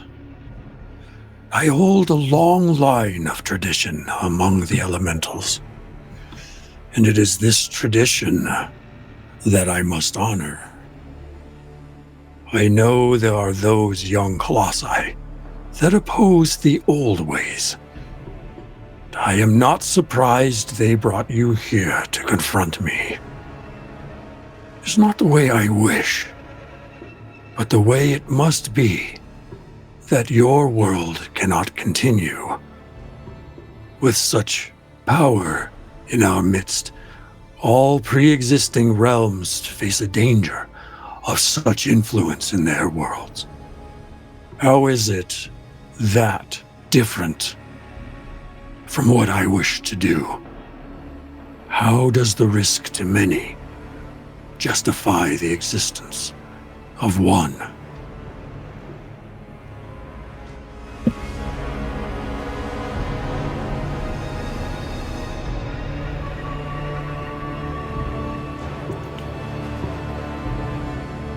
Do you, if I understand you correctly, suppose to speak for the many other places beyond Umalt, beyond Nuovarden?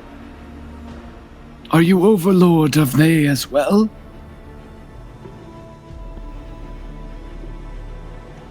I do not wish to speak for the others, but I know the risk is the same.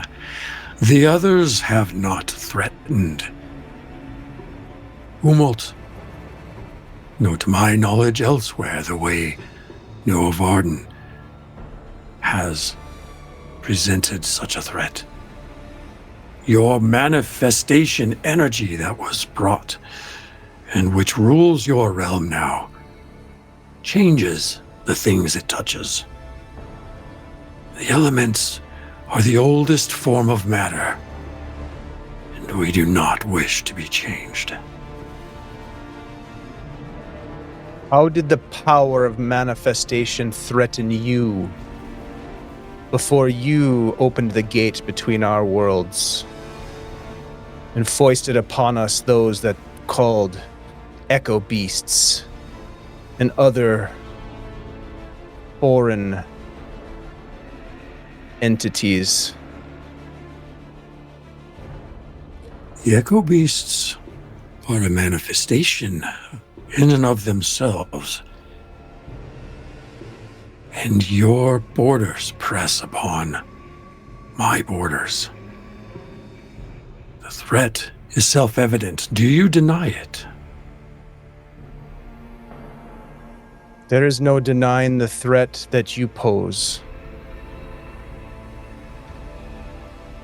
to all realms. Seems to me that the threat you speak of is perhaps more overt than the insidious encroachment of that energy in your world. And look at you all. Strange, changed. I do not wish that for Umult. It is my obligation to not allow it. Ajvahan shakes his head. Overlord, do you not hear your words? You of elements, that which is in constant change, now reject it. That which does no longer change is in fact dead.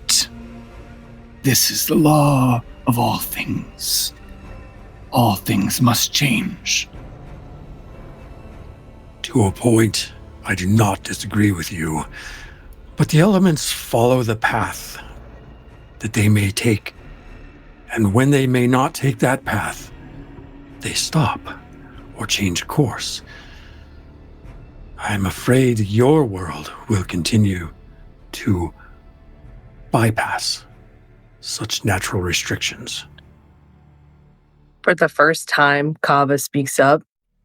You are such a hypocrite. You claim to not want change, yet you work with one from our world. In fact, what deal did you make with Isha? What benefits did they give you? Your allies, or should I say associates, saw the truth in my words, as I think you do as well. Corinth, Isha, they came here for one reason or another, but now, in the time that I spent with them, they saw what I saw. So why do you think they opposed you? And where is Isha? Well, for one, Corinth is dead. Isha has left you. Ran away through a portal to some dimension far from here. You are now alone. Isha departed to do my bidding. I am certain of it. Then you admit it. You meddle in the affairs of the peoples of Nuovarden. Not only are you in fear of the energy that our realm possesses, but you are in fear of the people. I do there. fear your realm. I fear that energy. I fear you, every one of you. You are right about that. And let us put an end to this encroachment of meddling and malice. Let the energy as the elements flow to where it may. I know, for one, many similar to your kind who have harnessed the power, have used it to benefit the peoples. Could this not be the same here, using it as a tool to make this world a better place? Why fear that? Does it affect your grip on power? Perhaps.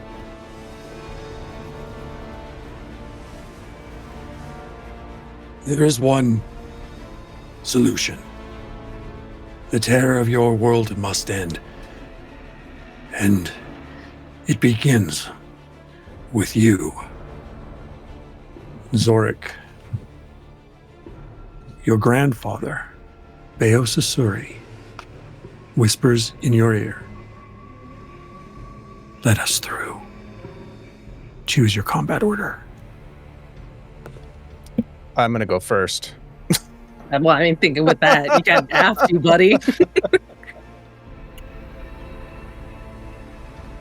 Kava, is your plan to become some sort of amazing creature of destruction?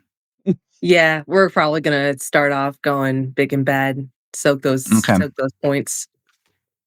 Then I think Vajvahan will go after Kava, so I can, I don't know, like infuse her with lightning or something real cool.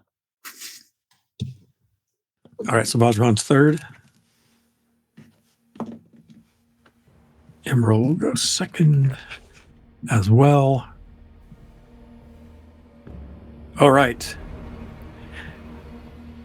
Any final words before you engage with the Overlord? Final words. Momentarily final. Mm-hmm. Then it is your folly that we will put to rest on this day. And I'm going to channel my power of the mind, power of mystery, and I'm going to open a doorway. Before you do that, Crackfost pulls the cowl from their shoulders and throws it net-like at... Let me look at my map here. Oh, I need my measures tool. Crackfost, you bastard. Son of a gun. I know, you called it. Kava called it. All right, Crackfost throws a net at Kava, Fellavaai, and Vajvahan. That is... Well, I didn't give this dude my real name. yeah, exactly. 2 die action. Tricks on you. 3, 4. I will bump it to a 4. Oh. No challenge roll allowed as this net falls upon the 3 of you. Oh. Kava, Vajvahan, and Fellavaai, you feel the net fall upon you heavily, and you can tell that it is lined with some sort of element, and you physically feel your ability to manifest is frozen. And you are immobilized in this net as you are scooped up. And Crackfost swings you in the air and tries to slam you down on the ground in this net. Like a sack of potatoes. That's a 3. I'll bump it to a 4. Let me track that from Crackfost. That's 2 primacy spent. As you're slammed into the ground, you each take 2 injuries. Your armor absorbs 1 of them, and Fellavaai's armor absorbs both of them. I do have 1 temporary as well, so I absorb both. Okay. All right. That is Crackfost. Zorik, you may now go. Let's do this. I'm going to open a doorway to let in Besasuri and company. All right. 1 or 2 dice. I'm going to use 2. You got it. Yep. Here we go. Come on now. 3-1. I'll bump it to a 4-1. A window opens like a membrane, and you see Besasuri and a line of ancestors within, and they're pressing against this membranous portal. And Besasuri makes eye contact with you and acknowledges. It says, keep going, grandson. Let us through. They can't quite come through yet. You have 1 other action left. Do I feel like this is a barrier of physical? Like, could I go cut it open, like with my sword, or is it more of? No, it's like energy. Yep. Okay. So I will use my last die, my last action die here in the old cache. Come on. 3, bump it to a 4. You got it. The window opens up and out fly numerous spirits of your ancestors. And as they do, they fly toward the Overlord and begin swarming around the Overlord. The result is attacking the Overlord physically is at a decreased, the result is a decreased difficulty scale for ally attacks and +2 damage. Oh, yeah. Great grandfather. Thank you. Your grandfather's up there somewhere in this swirling mass of your ancestral spirits as they are swarming this figure. It is... I'm going to look back at Fellavaai and just go, that's him! That's my great grandfather! He's here! Nice. As we go to the next turn order, it is the Overlord's turn. And the Overlord's swiping at these creatures that are flying in their face, and you see one eye in their head. The bluish eye lights up. And let's see.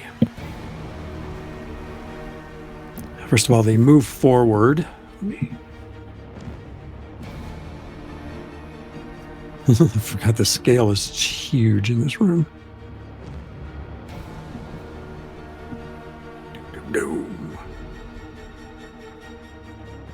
And Zorik, they shoot this beam out of their eye at you.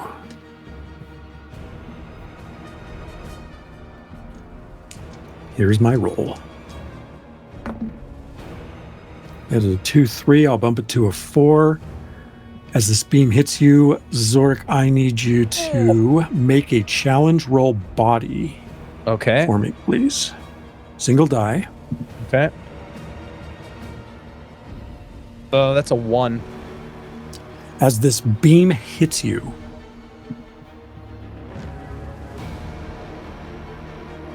you lose 1 primacy.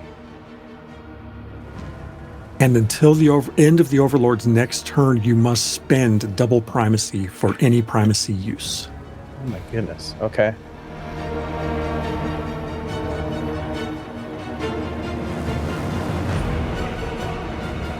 Then the Overlord sweeps their hand backwards. So we've got, here's my drawing tool. See if I can make this show up. All right. Those 3 are in the net. So the Overlord swings their hand backwards. There's a massive gust of wind. I will spend another primacy. Let me track the primacy for the Overlord. As a gust of wind blasts into you and Emerald, and I need you to make a challenge roll body to avoid being knocked backwards. This is Zorik? Zorik and Emerald, yeah. Okay. 3. I do not have body as a discipline, unfortunately. Emerald does have body, however, Emerald rolled a 1. Go! So you are both thrust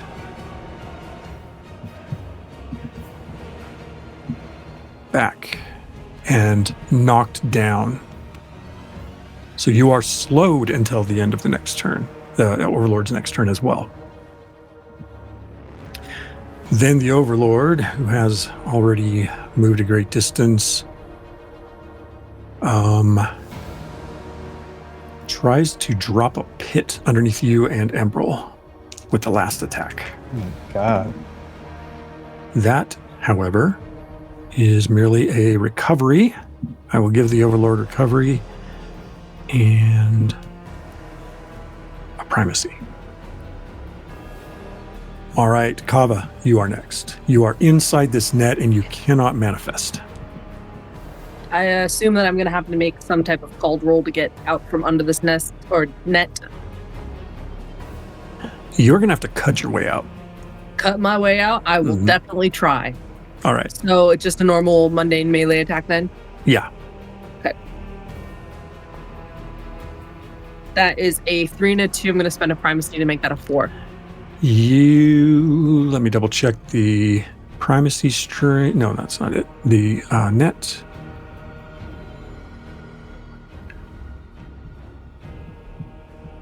Okay, it says it blocks manifesting ability, but you can use your primacy. Okay, all right. So roll damage, please. That is 4 on the dice. Okay. Let me add And that. one more attack.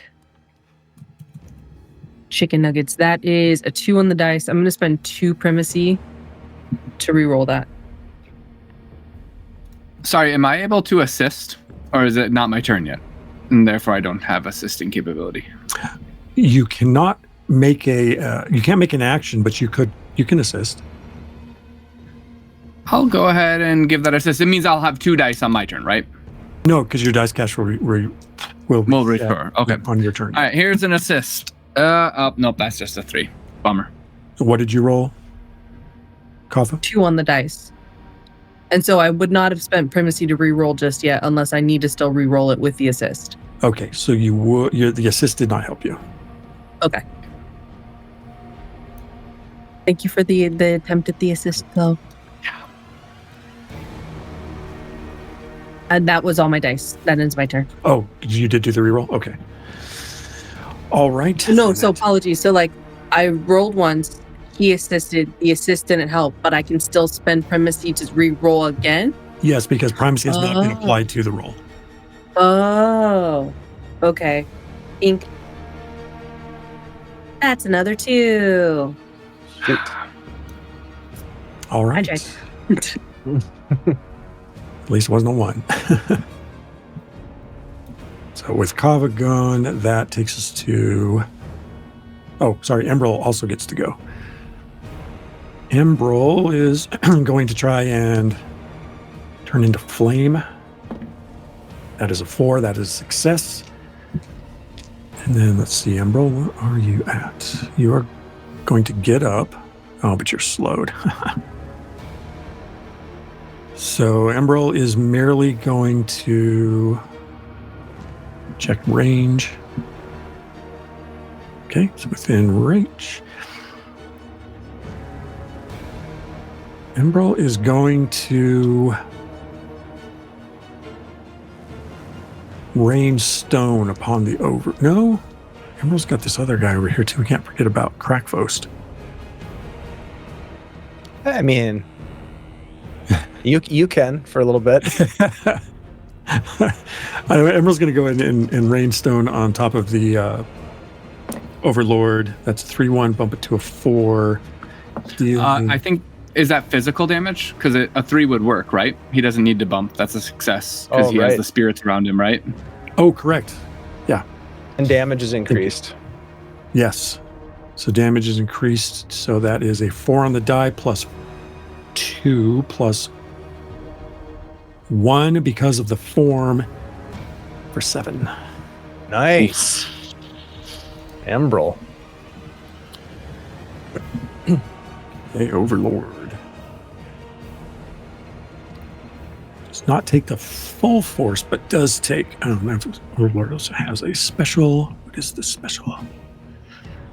Armor.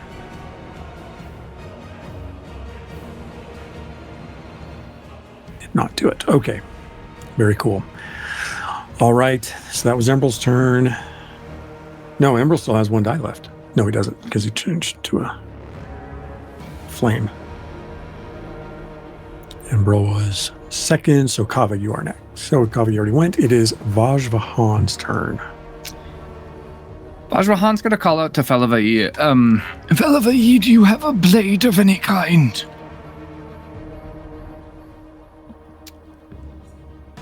I don't think Fellavaai does. Unless anyone remembers them picking one up. I do not know. No. Okay. Then can I hold 2 dice to assist twice out of action? Yes.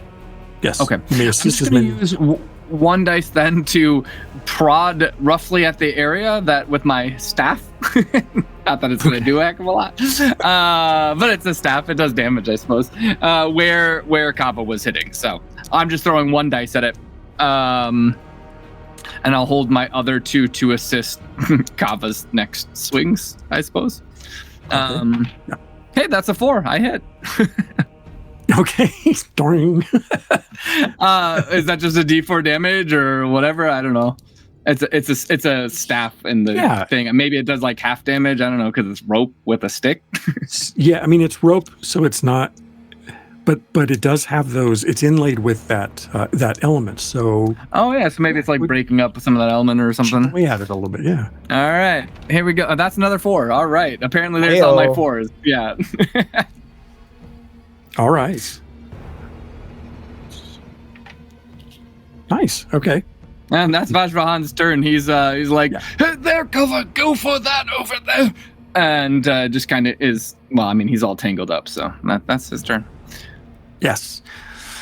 All right. I'm trying to remember what Fellavaai has. Fellavaai is also going to hold their dice because they don't have anything that I know of. Although they are going to. Nope, it says that I was going to have them activate the armor, but it says treat as a manifestation, so they cannot do that. So Fellavaai will also hold, and it will take us back to the top of the order to Crackfost, who will again swing the net. I will bump that 3 to a 4, dealing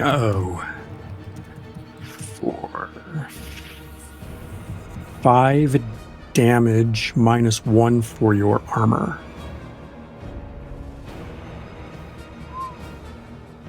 And then Paul.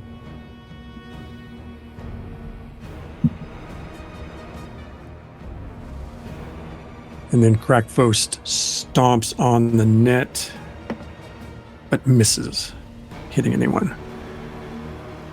And then Crackfost is going to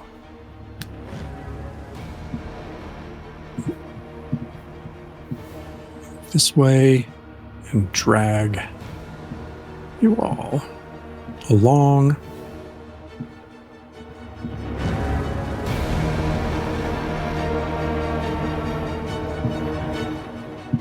To there for fun, and it is Zorik's turn. Okay. Well, I'm going to, is there any way I can get close enough to try to hack at the net with the sword that I have? Try to Yes, cut it I think open? so. Yeah, Okay. if you just do a quick measurement, it's on the ground, so yeah, definitely. How much can I move again? Is it 32? 32 total, max. Okay. But you can split up your movement as well. That was right here. Okay, so I'm going to move here first, 24. Right there. And I'm going to take a swing with the sword. I'm just going to try to cut this open so that my friends can get out. Okay. I suppose I can roll 1 or 2 dice on this action, right? Right. And is this a body? Is that what I'm using? I haven't used sword weapons very much at all. Yes, melee weapons are body. Okay. All right, I'm going to roll 2 dice because this is pretty important. A 4 and a 1. I'll take the 4. That'll do. All right, hit Okay. it. Roll your damage, please. 3. All right, you can see the rope starting to fray where you struck it. But it's not opened. No. Oh, well, then I guess. All right. I'm going to use my 3rd die to make another slice. Oh my god. Come on. Let's do this. Nope. That's a 2. Do you want to re-roll it? I don't know if I can I? I don't have body. Right. I don't Nope, have. yeah. I can't use You the have to- primacy. I don't have a key point either. I'm pretty sure. Okay. So Then no, you actually cannot because you have to have the discipline. All right, but you did partially sever it. yeah, but also, you know what I do? Okay, I do have I have that amulet, which gives me 1 extra 1-die action. That is correct. So you know what? I'm gonna use it. I gotta get my friends out of here. Come Let's do it. on now. Come on. 4. Yeah. All right.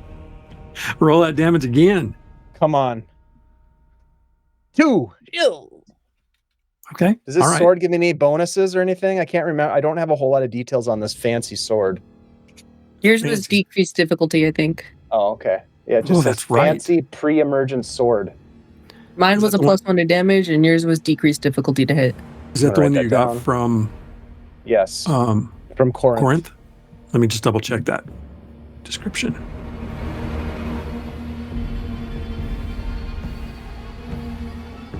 Corinth. We jacked his blade and his boots. Yeah. And his life. No, it's just a +1 balanced sword.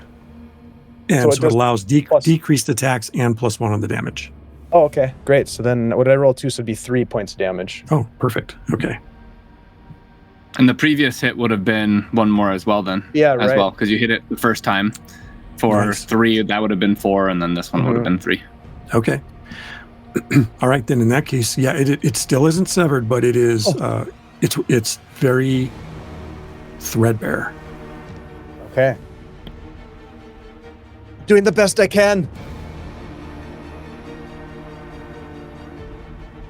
That's my turn.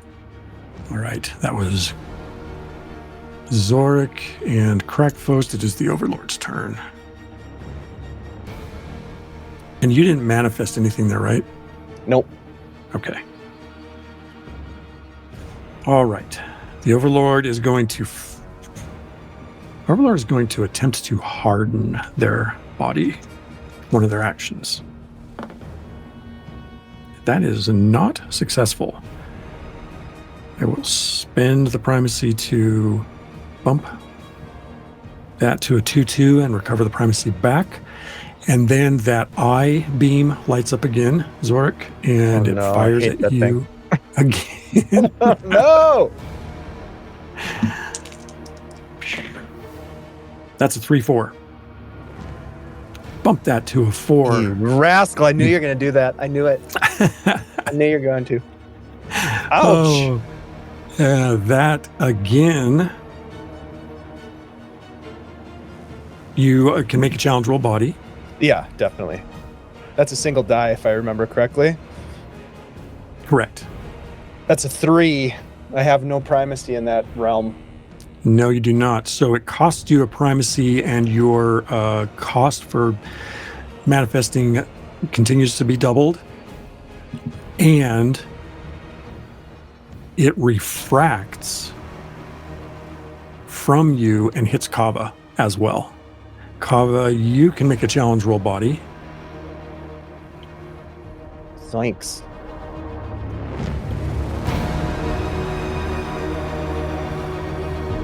Oh, thank God, that was a 4 and a 2. All right. You do not incur the cost, but you do lose 1 primacy. And then the Overlord moves forward again. Zorik. Let me just double check. I think he can get all the way to you. Yeah.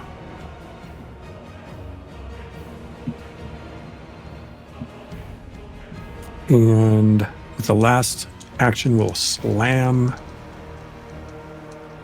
What he does is grabs, like in the air with a fist, and attempts to materialize a stone fist and slam it down on you. That is a 3/4, which I will bump. I got to track the primacy.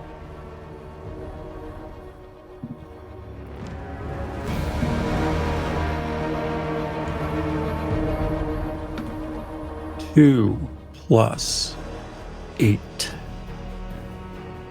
for 10 injuries, minus 1 for 9, Zorik. As you are pummeled by this stone fist. You might even say that I've been imprinted. Oh no! Oh, that's right, because you've been carrying such low IS. Zorik is knocked temporarily out of the fray.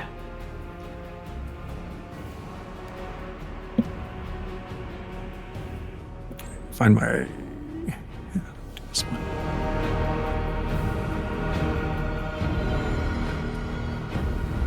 But that is the Overlord. That is the Overlord's turn. It is... That's it? That's the Overlord. Which means now it's your turn. No, now it is Embrel and Kava. So Embrel will, having regained their feet, move forward a bit. They're going to hide behind this pillar a bit and get partial cover from that. And shoot. Rain more stone down on this guy. Not with a 2-1, they're not. I'm going to re-roll that one. That's a 3, which does hit because thank you, spirits of the ancestors. That is max on the dice for 4 plus 2 plus 1 is 7 minus 2 is 5. The Overlord lets out a whoa as the stones rain down, and then Embrel tries to slam them back up before they even hit the ground, and also hits with a 4 on the die.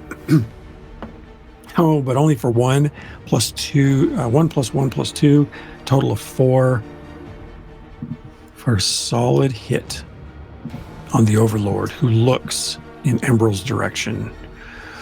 I see you hiding behind that pillar, and you're one of those infernal imprints.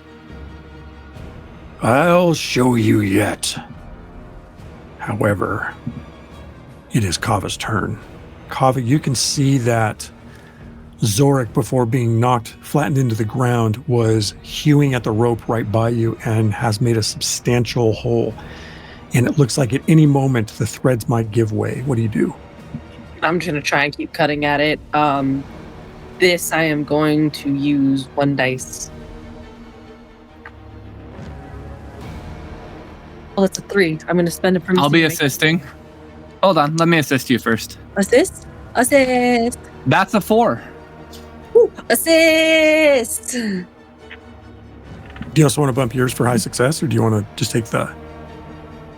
I mean, hell yeah, why not? All right. All right. Let's find out what happens with the high success. You're going to roll 1d4 damage plus 2. Dude. And that's a 4 plus 2.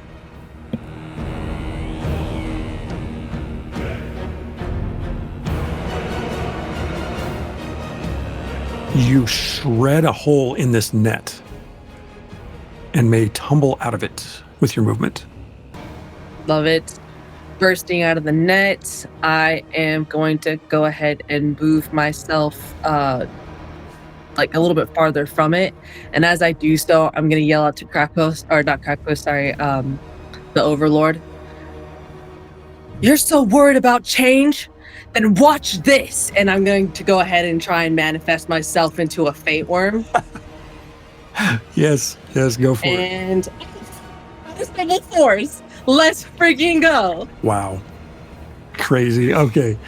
Let me bring a fate worm out onto the board for you. So what's the high success on that? That is the adolescent. I'm sorry, young adult. No, was it adolescent or young adult? It's the size factor 12 one. Wow. That's cool. All right, Kava, can you see if you can move that? Just wiggle it back and forth real quick. Does it let you? Wiggle. Okay, you got yes. it. That's you right now. So you gain a +8 temporary injury scale, and you've got a 4 basic armor factor, and you do, what is it on damage? Plus, you can check that out. I think I still have it written here. +1 damage factor. But that is your turn, right? Yes, and that ends my turn. It's only +1 for adolescent or pre-adult. You're the larger one because you did high success, and you also get a recovery for that double force, by the way. So if it's the pre-adult, then actually, my apologies, it's +4 damage factor. Whoa! Size factor 8. No, it's adolescent. Your two sizes that you okay, can my go is bad. And lamb that's or lamb. still damage factor is +3. I'll take it. Yep. There you go. Boom.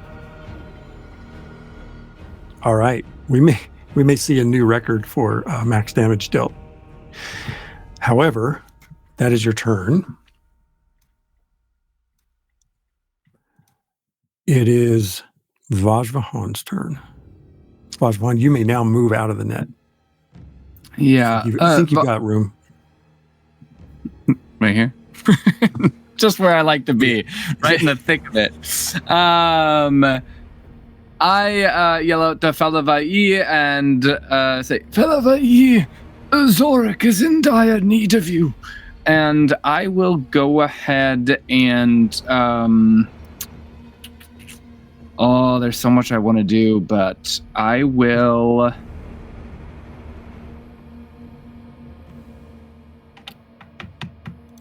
I'll go ahead because we're gonna need it. I'm gonna manifest a my good old trusty stone wall, barricade me and Zorik on the ground from Krakfaust and the Overlord here. So kind of raising up the earth. Or, well, I'm going to attempt to anyways. That's a 3-2. I will go ahead and primacy that to a 4-2. All right. That gives you a 16-foot high wall and partial recovery protection. Yep. And then with my last one, I am going...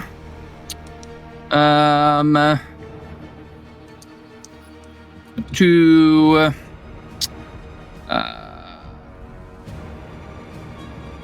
I'm going to try and empower Kava. In body or song or... I am an element. I rolled a 4. Oh.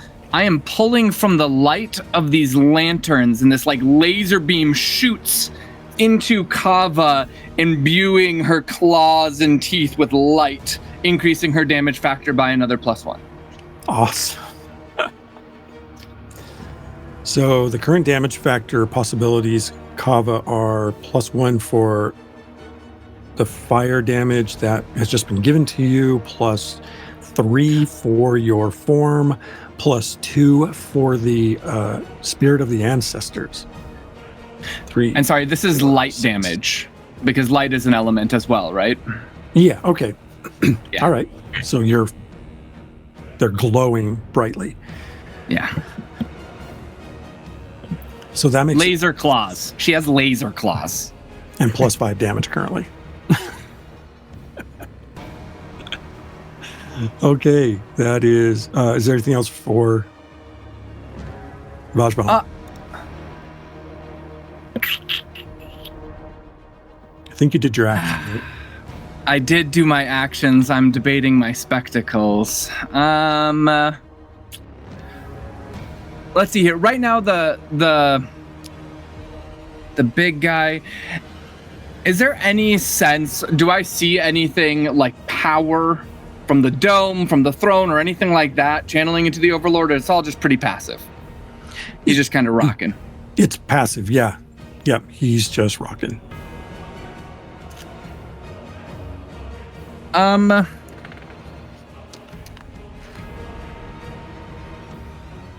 Okay, I'll save it. I'll save it for now. Okay, and Yeah, now don't so that's my forget. turn.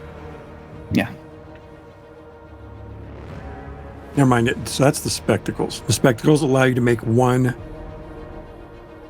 It's like its own free action outside of action economy. One dice. Isn't that lore though? On any Isn't that lore. specifically? Yep, Yeah, on that's any lore. Yep. Okay. All right. Yep. So it was more like, yeah, no. So I'll save it for now. I think there might be an opportunity. Okay. So you use both actions. Do you have any dice held for assist, or are you good? Okay. All right. Very well, Vajrahan. It is Fellavaai who rushes out of the net.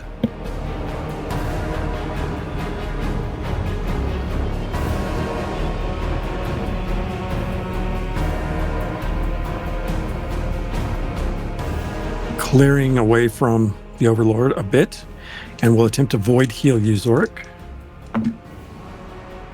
At a 3-1, nice. I'll bump it to a 4. You recover 4 IS and consciousness, but you are afflicted. Afflicted. So Fellavaai is going to try to void heal again and try to remove the affliction. That's a 3. I'll bump it to a 4. You are not afflicted, and you are. Yes. How many IS did I regain from that? 4.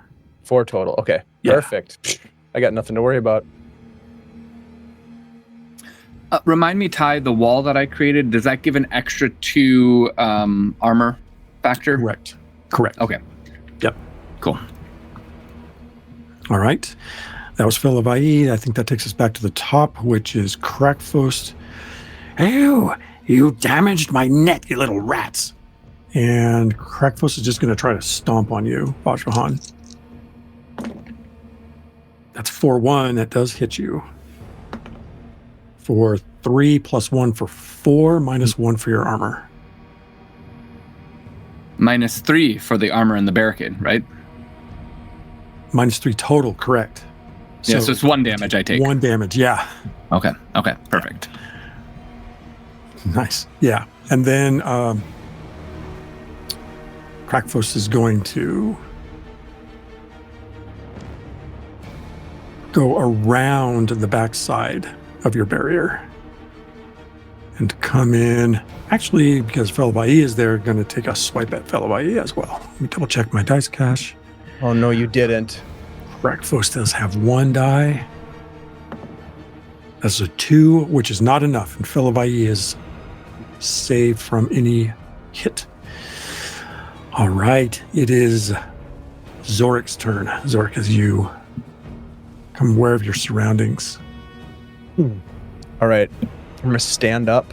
I'm going to pull myself up. And I am going to... what's the chamber that we're in? Is it an open air chamber? Or is it enclosed? It is. Oh, no, it's enclosed. Sorry. Okay. Yeah. I am going to use... This is going to be a physical attack, but what I want to do is I'm going to pull out the hand drum, and I'm just going to start banging it as loudly as I can, and I want to affect the ceiling of this place, and I want to try to drop it down on top of the Overlord. Okay. Interesting. All right. So you're basically using a sonic attack to to break the rocks. Correct. All right, what I'm going to do is if you successfully hit it, I'm going to allow the Overlord a challenge. Okay. That seems fair. Here we go. Oh, shoot. That's a double 1. Straight failure. Do I get recovery on the double ones? Not on double ones. Okay. Double ones avoids the reprisal. Yeah, it does avoid reprisal. Yes, you could reroll one of them or both. But will it cost me double primacy now? Mm-hmm. Yep. If you reroll 1, it would cost you 2. No, I'm sorry, it would cost you 4 primacy to reroll 1 die.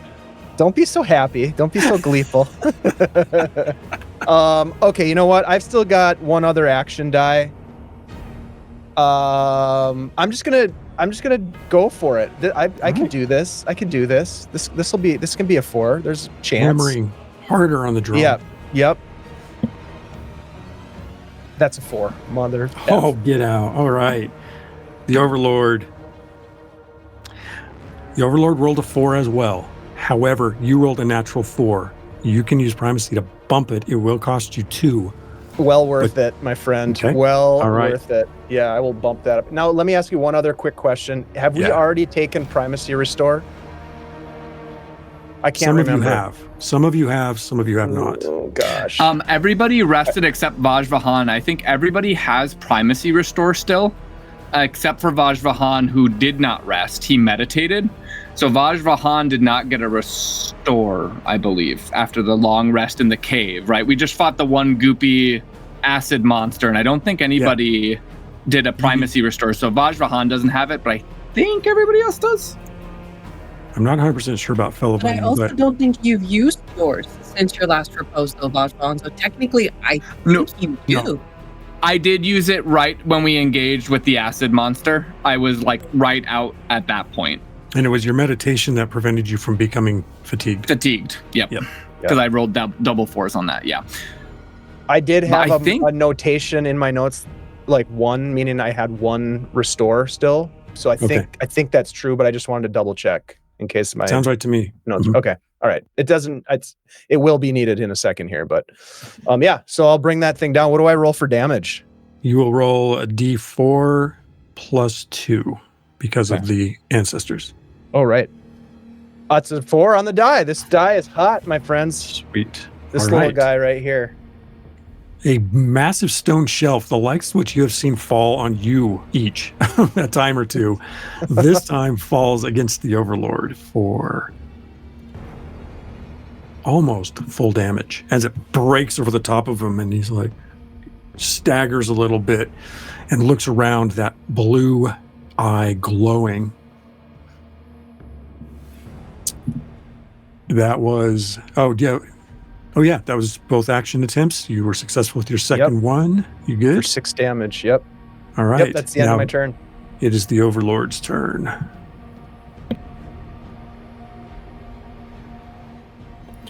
The Overlord sees you both at their feet. They are going to try and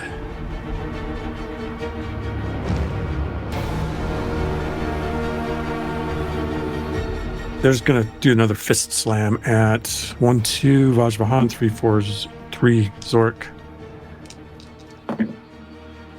That is a high failure. I will bump it with a primacy, save the primacy, and go on with life. They are going to try to harden. That is a 3, bump to a 4.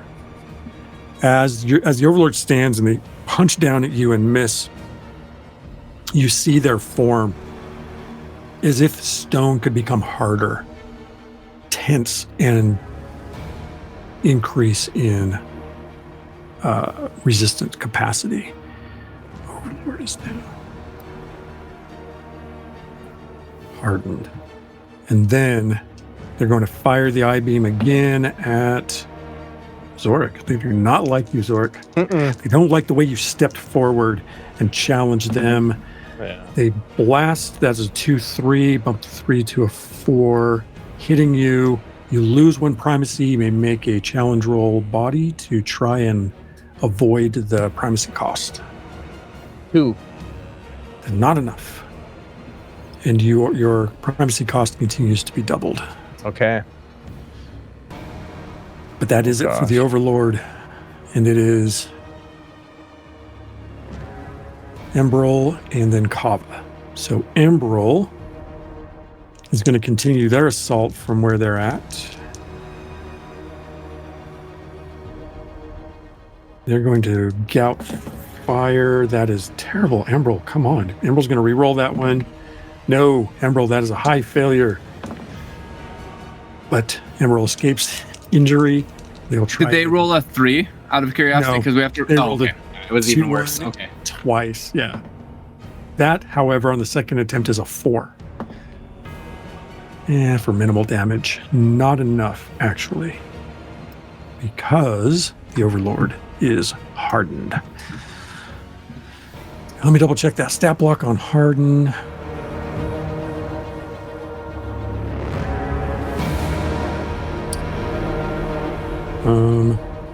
As an action roll. Yeah, I would treat that like a manifestation. So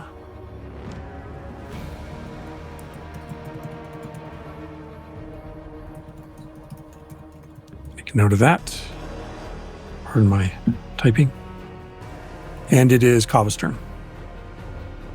All right, now with my claws imbued with light, I'm also going to try, and I would like to try and use this new mystery ability and I'm going to attempt to create a gravity well around the Overlord. It's going to just kind of like hold him in place, like fixing them there. Immobilize. Okay.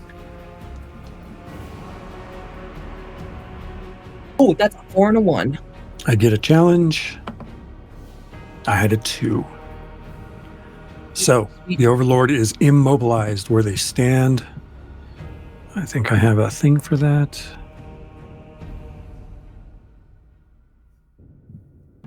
Somewhere on With here. my last die, I'm going to go ahead and try and claw into him. That's a 3. Huzzah. Okay, so you're doing a physical attack. You Yes. zip over and scrape at him. That is a 3. That's a hit. You roll D4 plus 5. 3 plus 5. 8. It's plus 7 or plus 6 because my empower plus the spirits plus her plus 3, right? The spirits are plus 2. 2. You're right. It is plus 6. Wow. Ooh, So 6 plus 3, 9 minus 3 is 6. Wow. Yeah. You swing with might and just throw parts of this stony form across the room that clatter onto the floor, similar to what Zorik did by shattering the head of the other one. And that's it for Kava. that ends my turn. I'll stay where I'm at. Kava. So now we go to Vajvahan. Vajvahan will maintain his wall. He'll maintain the laser claws. And he will then attempt, and he says, Zorik, follow my lead. And I am going to telekinetically lift up the net into the air for Zorik. Or can I not? You can't because you're maintaining. You're using your spend action on 2 different. On 2 things. Okay, yeah. then I'll hold it for an assist. Okay. That's what I'll do. I wanted to see where you were going to go, but you got them dedicated, the resources. So, all right. So that's Vajvahan's turn. That takes us to Fellavaai. And Fellavaai says, Crackfost, I wish I could have trusted you, but I wish you well wherever you're going. And we'll open a planar doorway below Crackfost.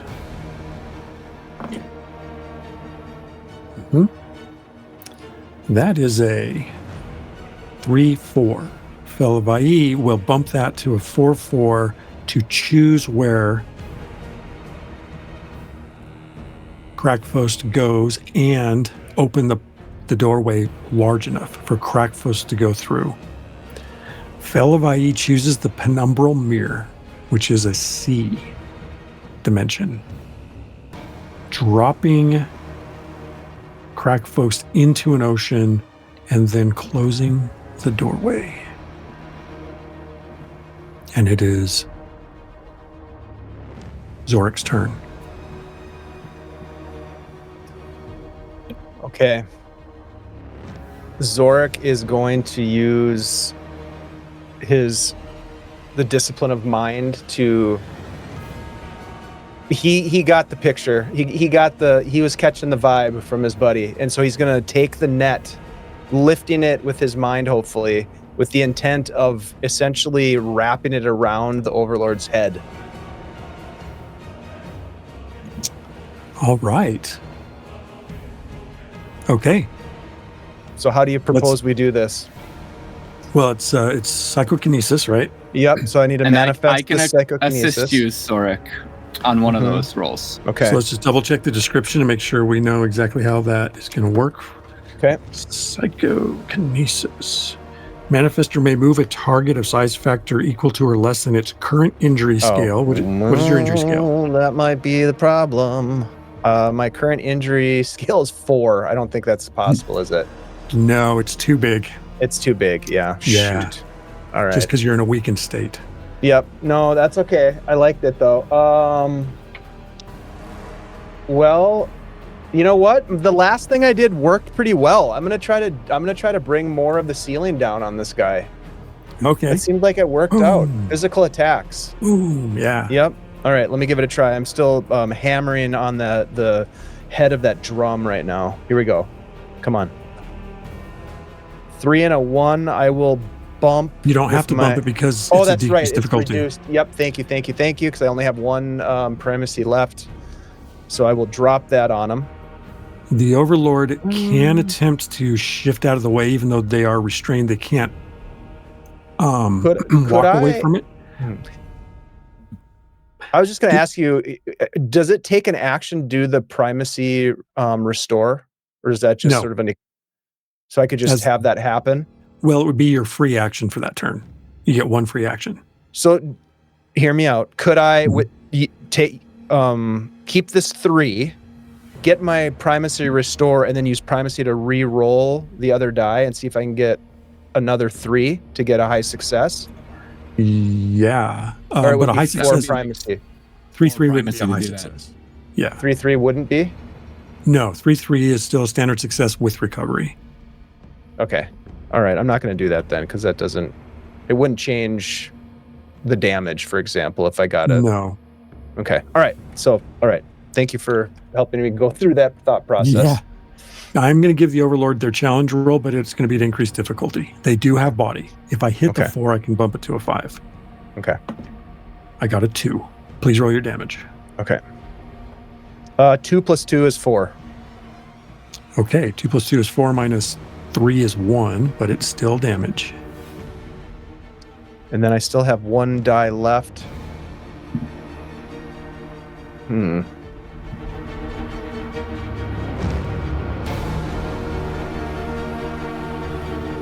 I am going to look over at Vajvahan and say, you have to take him out. And I'm going to try to make Vajvahan invisible. Okay. All right. Come on. 3, I'm going to bump it. And that will cost me 2. Will that still cost me 2, right? Yeah. So as part of this entire thing, I'm also doing the primacy restore. Okay. Got it. Yep. Okay, so there we go. So you are invisible, Vaj. Awesome. That's my turn. Okay. Beautiful. So that takes us to the second turn order. It is the Overlord's turn.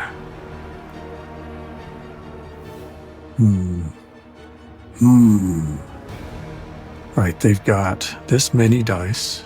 Now's your chance, Overlord. They are going to try... They're going to maintain their hardened. They are going to attempt to break free of the gravity hold with mobilize. Pulling with their great strength as a 3-3. We'll bump it to a 4. I remember. Oh, that was Kava that did that, right? Kava, your the strength of it breaks. The Overlord is free to move.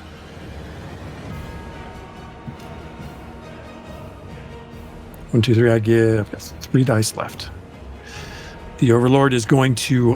That eye flares up. They're going to shoot it at Kava. That's a 4-1. Kava, it hits you. Please make a a challenge roll body, single die.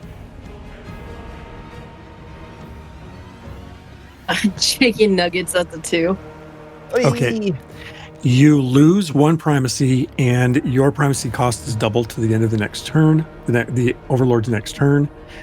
And then they're going to, with their final die, swing their fist at you. That's a 1. That is a 1. How much primacy does the Overlord have? I'm going to look. I'm going to spend it to just avoid that reprisal, and it is Kava's turn. All right, we won. Mommy's got to sit you down. She got a turn to do. All right. Yeah. Okay. So, we're still in Fate Worm form. My claws are still glowing, or did that drop? You got laser claws. Go. Laser claw! Don't forget that you will have to, in order to keep your form, you will have to maintain it. Yes, so I will. But you can attack first if you want and see what the result is. I think I am. I'm just gonna keep swinging since we have the laser claws. I don't want it to go to waste. So I'm actually gonna use both dice that I have currently, to try and get this done. That is a 3 and a 2, and I'm gonna spend my last primacy to make that a 4. You don't have to, because the 3 is a hit. Difficulty. Yes. I love when we forget that. It makes me so happy forgetting that. So please roll your damage plus 6. 4 plus 6. Wow. Oh. So 10, that's... Kava, what does it look like as you strike the Overlord down? Well, it's a little bit more descriptive than that. So essentially Kava with their laser claws are gonna grab him by the shoulders, dig in, holding him, and with their big fate worm mouth, just right on his head and chomp that off and push his body to the ground. All right, as you essentially go for the juggler, you take down this massive figure, and he falls with a thundering crash dead onto the floor of the throne room. And looking about, you realize you are alone, except for the group of you. Do you wish to let that drop? All manifestations drop. No, I'm gonna stay in fate worm form for funsies. Okay. All right. Just keep your maintain committed then. All right. Zorik, as your ancestors filter back in through that window that you opened, Aeos pauses. I am well pleased with you, grandson. I must depart now and take my rest. I leave with you my legacy that you may carry on the Asgal way through your bold tattoos and the songs of your heart. Aeos places an oddly corporeal hand on your shoulder, then steps through the window with the others and is gone. Grandfather, I love you. Grandfather looks back before the window closes, smiles. I love you, grandson. And the window closes. And he's gone.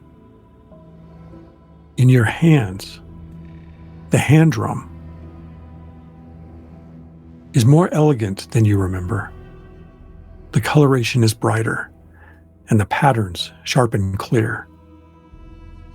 The drum hums a dulcet and thrumming vibration that carries long into a slow fade. Zorik, your hand drum is now a rumor relic. The drum, elegant and beautiful in design and sound, allows you, I will send this to you, once per odd evolution during each phase. The user with the song discipline may attempt a song manifestation at decreased difficulty scale and +1 for damage or healing outcomes. And any roll of doubles also restores 1 primacy to the user in addition to any other effects of the roll. Wow. That's sweet. I'll send that to you in the chat real quick here.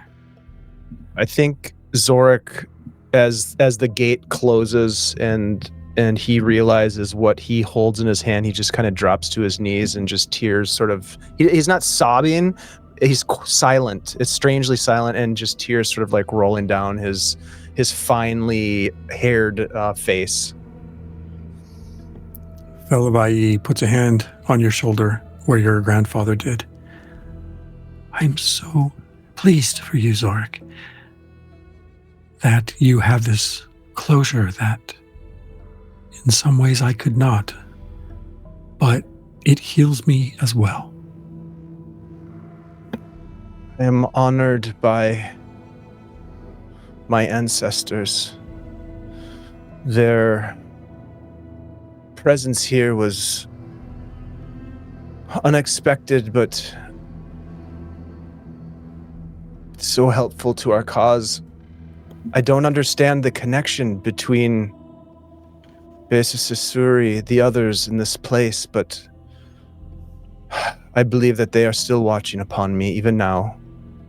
From somewhere in the void, they were able to cross in, and you helped them. Many things are a mystery, and this is one of them.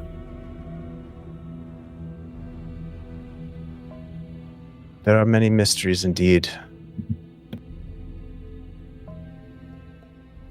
From within the citadel, you hear a heavy pounding as of gigantic creatures hammering on a massive wall or door.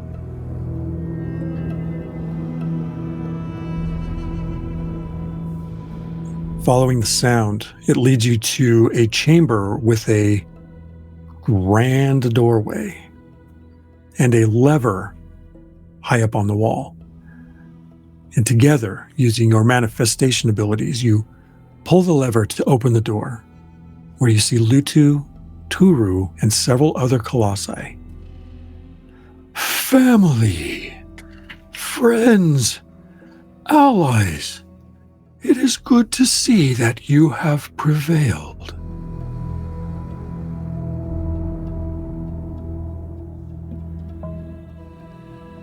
Lutu. And you? Success as well. Somewhat worse for wear, but Lutu will heal. What will become of this place now that the Overlord has been overthrown? We will assign a new Overlord and continue the ways of the elementals in this citadel and across Umult. Lutu, may I make a perhaps unorthodox suggestion? Of course, ally. Could the role of Overlord be shared? One of the colossi, and one, he motions towards Emerald, of the imprinted, the Umbral, and set aside a very long history of violence between the two. A new beginning. That will be a discussion for the elementals to have, and then to invite the Umbral. However, They too were a part of this operation. Bravely, I should say. there is a very long history here that must be weighed, that is different from that of Nuovarden. But there will be fairness at a minimum. I just caution you. The Overlord refused the natural element of change. Change comes to all places. I just go with that wisdom. Change is life. The first change that we will have is a secure and peaceful border between dimensions with Umult and Nuovarden. But I thank you as well for your words. Lutu does not know you as well, Vajvahan, but you are family at least. We were all in this together.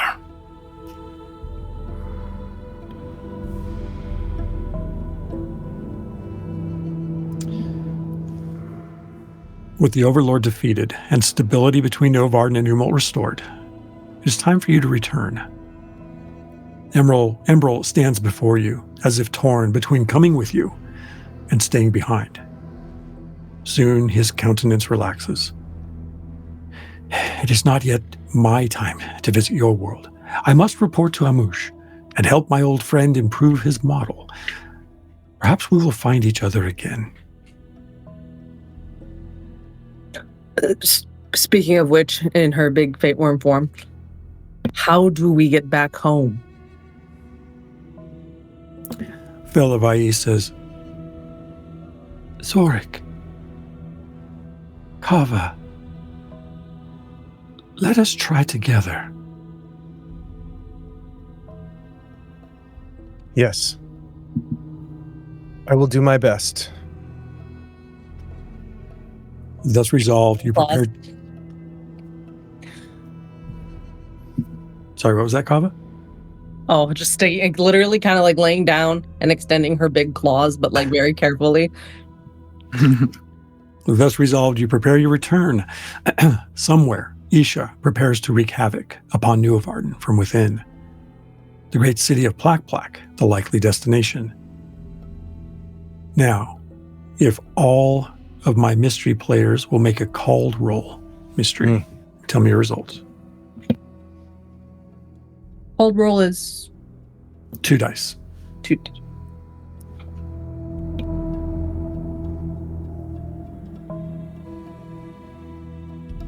3-2 for Zorik. I'll bump it to a 4. I got a 3-4, and I will bump mine with my last primacy to double 4s.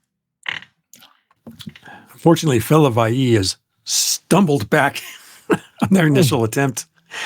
But the other two of you working together,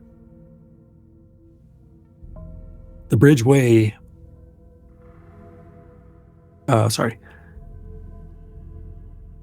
you open the doorway, collectively focused on the new garden. The doorway opens onto the gazing dunes, now clear of the anomalous Golden Valley. An arid breeze wafts through, welcoming you home as saviors, yet in need of your service. And that's where we end Arc 2 of this series. Players, well done. Beautiful job. The moment we touched ground, we're group scrying on her ass, I swear. Oh, yeah. Nicely done. That was amazing. I thought we were going to die. When that net happened. That net. Yeah, that was brutal. Crack folks. Well, you're up for the fight. You're up for the fight, so good job. Yep. And my voice held in. I think I'm fighting allergies over here with this rainstorm we just had. It's weird. You did great. You had a lot of great voices to do too, so it's no doubt it'd be a little strained, but that was fantastic. Amazing. Oh, thank you to the chat for being here with us and encouraging us and helping us with some morale boosts along the way. We appreciate you all very much. Ty, thank you so much. This is not the end, even though this is the conclusion of the second arc. There's still more story to tell, and we'll be continuing on with this story next week as we begin Arc 3. Very, very excited. Ty, I don't know if there's anything you want to say about that or anything else, but let's go to you. Whatever you'd like to say about anything, really. Yeah.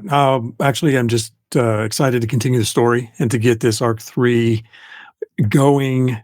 There are a lot of things there are spoilers and secrets that I don't want to reveal, of course. Mm-hmm. But I will leave you with the idea that we may see some old friends in the process. So stay tuned for what happens there. I think it's pretty obvious what the next effort will be for the group. So we will return to Nuovarden proper and see how that goes. And I'm going to leave it at that. But I do want to remind everyone that this series is being developed, produced as an audio podcast. It will be on the Chronicles of Nephis channel. The first session is already up. The second one is already scheduled. And we will just continue releasing them about every 2 weeks. So if you want to go back and relive the adventure, it will be there for your enjoyment. Dave and everyone, thanks again so much for being part of this and for having me here. Absolutely. This has been fantastic. Excited to see what happens next. Thank you so much, Ty. If you want to learn more about Nuovarden, definitely go over to adventureslang.com. I dropped a link in the chat for the Drive-Thru RPG link. You can get the book. The book is available, you guys, in hardcover. There's a beautiful hardcover book. It's absolutely fantastic. There's a hard copy, there's the soft cover, and there's digital versions over at Drive-Thru RPG. Go check it out. It's beautiful, and it's a very elegant system as well. Very simple in its elegance, but there's a lot of possibility embedded in this system, which I think is absolutely fantastic. So, Ty, I love your brain, man. Thank you so much. Yeah, your brain and your creativity. Let's go around the table and do some outros. I know everybody's got a lot of great things to let our viewers in on. So let's start with Paul. Let's start with you, my friend. Tell us what's going on. Let people know what's coming up. Yeah, well, first and foremost, thank you, Ty. That was amazing. I know I dropped in the second arc, but to the point that kind of Dave was making, I think it's just been so fun. Like, it's a system that you can let your imagination run wild. I mean, still within a container, but like, I've just loved. Like, I can't wait to figure out what next element I'm going to slap onto Kava's dragon form, essentially. Like, it's just been fun. We've done like diamond teeth, and now we have laser claws. So it's great. It's a good time. Yeah, so Paul and Jagetti. Yeah. Pembroke Online and all the places. I am co-author of an upcoming cyberpunk TTRPG, heist-like TTRPG known as House of Eidolons, and it will be showing here in the second half of October for a 3-episode mini-series known as Siren's Demise. It's going to be a gritty, dark, crime noir sort of 3-part episode, so it'll be really good, very cyberpunky. Look for that. We're going to be kickstarting that early next year. So a lot more coming. We just finished the official Net Diver art. You can find that in the art section on the Discord of Guild Superior. So if you want to see the Net Diver class art, go take a look. That's me. That's awesome. awesome. Enough time. I'll be at GuildCon. So come say hi. Tomorrow. You'll be at GuildCon tomorrow. Yeah, tomorrow. Yes! Driving up tomorrow morning. It'll be great. Oh, man, I can't wait. We're going to have a lot of fun. Wait.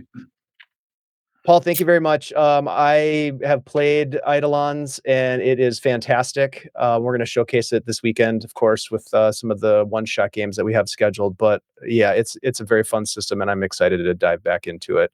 Yeah. I don't know if I'll do a Net Diver this time, though. I'm thinking a Chem Chef. Yeah, get your drug mixing on. Yeah, it'll be fun. Exactly. I got some ideas there. Paul, thank you so much. I love playing games with you. You are also a wonderfully creative person and fun to play with. So thank you. And the same goes for you, Kayla. You're one of the OGs that brought a lot of us together here in this space. So I just love every opportunity to play with you. And it's great to have you here. So I'll hand the mic to you to say whatever you'd like to say. Thank you for having me. I love every single one of you all, especially Dave and Ty and my newfound friend, Paul. Also, shout out to Ktyria. She's here in spirit and in shadow. We love you very much. I wanted to say thank you again for having me. It has been an absolute honor to not only be with you guys again, but also to play this game again. Again, I say this every single time. I could talk about this game for hours. And in fact, we have got the stream going over in case you want to listen to me talk about it more later tonight. I'll actually be streaming like right after this. It's going live and going heavy. In fact, there's people over there already. But I am excited to do more Nuovarden. In fact, next week on the 10th at 5 p.m. Pacific Standard Time over on my channel, you get to see Ty and Dave again in a very intimate, but also very lore heavy. Not that this wasn't, but this is just going to be 2 players. We got to fill the space with something, right? So it's going to be very intimate, very interesting, and I hope that you guys come over to watch that format play out. I am freaking excited about this. Yeah. It's going to be good. Ty and I are playing some interesting characters that are sort of on the opposite sides of the manifestation, the discipline spectrum, I guess. I don't know, but it's going to be interesting. Well, and the cultural perspective, or yeah, spectrum that's as well. right. Yeah. I mean, yeah, like foundational, entities in the history of Nuovarden. Absolutely, that's really cool. Yeah, very excited. Ty, anything else you want to say before we start to wrap things up here? Just a big thank you to chat, for people hanging out, coming back, following the story, those that pick it up in the VOD, those that pick it up on the podcast. Hope you enjoy yourself. Keep your eyes open, watch for more stuff, and keep coming along in this explorer's paradise of Nuovarden. Thank you so much, Ty. A couple quick announcements before we're gonna raid into. Kayla, will we be able to raid into you? Are you gonna kick it live? You can raid in, that's fine. Yeah. If you All right, want. so You don't have to, but if you want to, that's fine. No, I want to. That's why I'm asking. I would like to. Well, thank you, Grant. So Y'all can hang out with me after this. let's do it. I was gonna say, what was I going to say? Oh, yes. So I just want to make sure people are up to speed. We do have on Tuesdays this month, we are taking a little bit of an amazing diversion from our Greyhawk game in September, and we are playing Monster Hunters Club with Candace the Magnificent, Keon, Fabs Draws, and Kenzie, myself. We had our first session last week. Earlier this week on Tuesday, I should say. It was absolutely fantastic. It's VOD on Twitch right now. It'll be up on YouTube shortly, but check it out and come by Tuesday. We're playing young 11 to 13-year-old kids who have stumbled upon some really creepy stuff in their town and are about to embark upon a battle with a demon doll of some kind. So we'll figure that out. It's going to get really creepy and really fun. And Candace is an amazing GM as well. Just blessed to be surrounded by such beautifully creative people. So, and then we'll be back here, of course, on Tuesday. In October, our good friend Jose Ortiz is going to be taking over the Tuesday night slot and running us back into Greyhawk, but with some sort of like creepy folklore storylines, which is going to be really fun. So more of that, and then we'll be back with our Shadows of Greyhawk campaign running through the Age of Worms starting in November. So lots going on, and then of course Eidolons and more Nuovarden, and we've got a root game coming up at the beginning of the next year, which is coming up quick. That some of these folks are going to be in. It's going to be fun. Ktyria, we miss you. We'll see you soon. And we're going to go ahead and raid into Kayla's channel here once they're live. So stick around and join us for that raid. And we'll see you on Tuesday. Be good to each other and just keep the faith, because we need some positive vibes everywhere we can get it. So thank you all. We'll see you next time. Bye.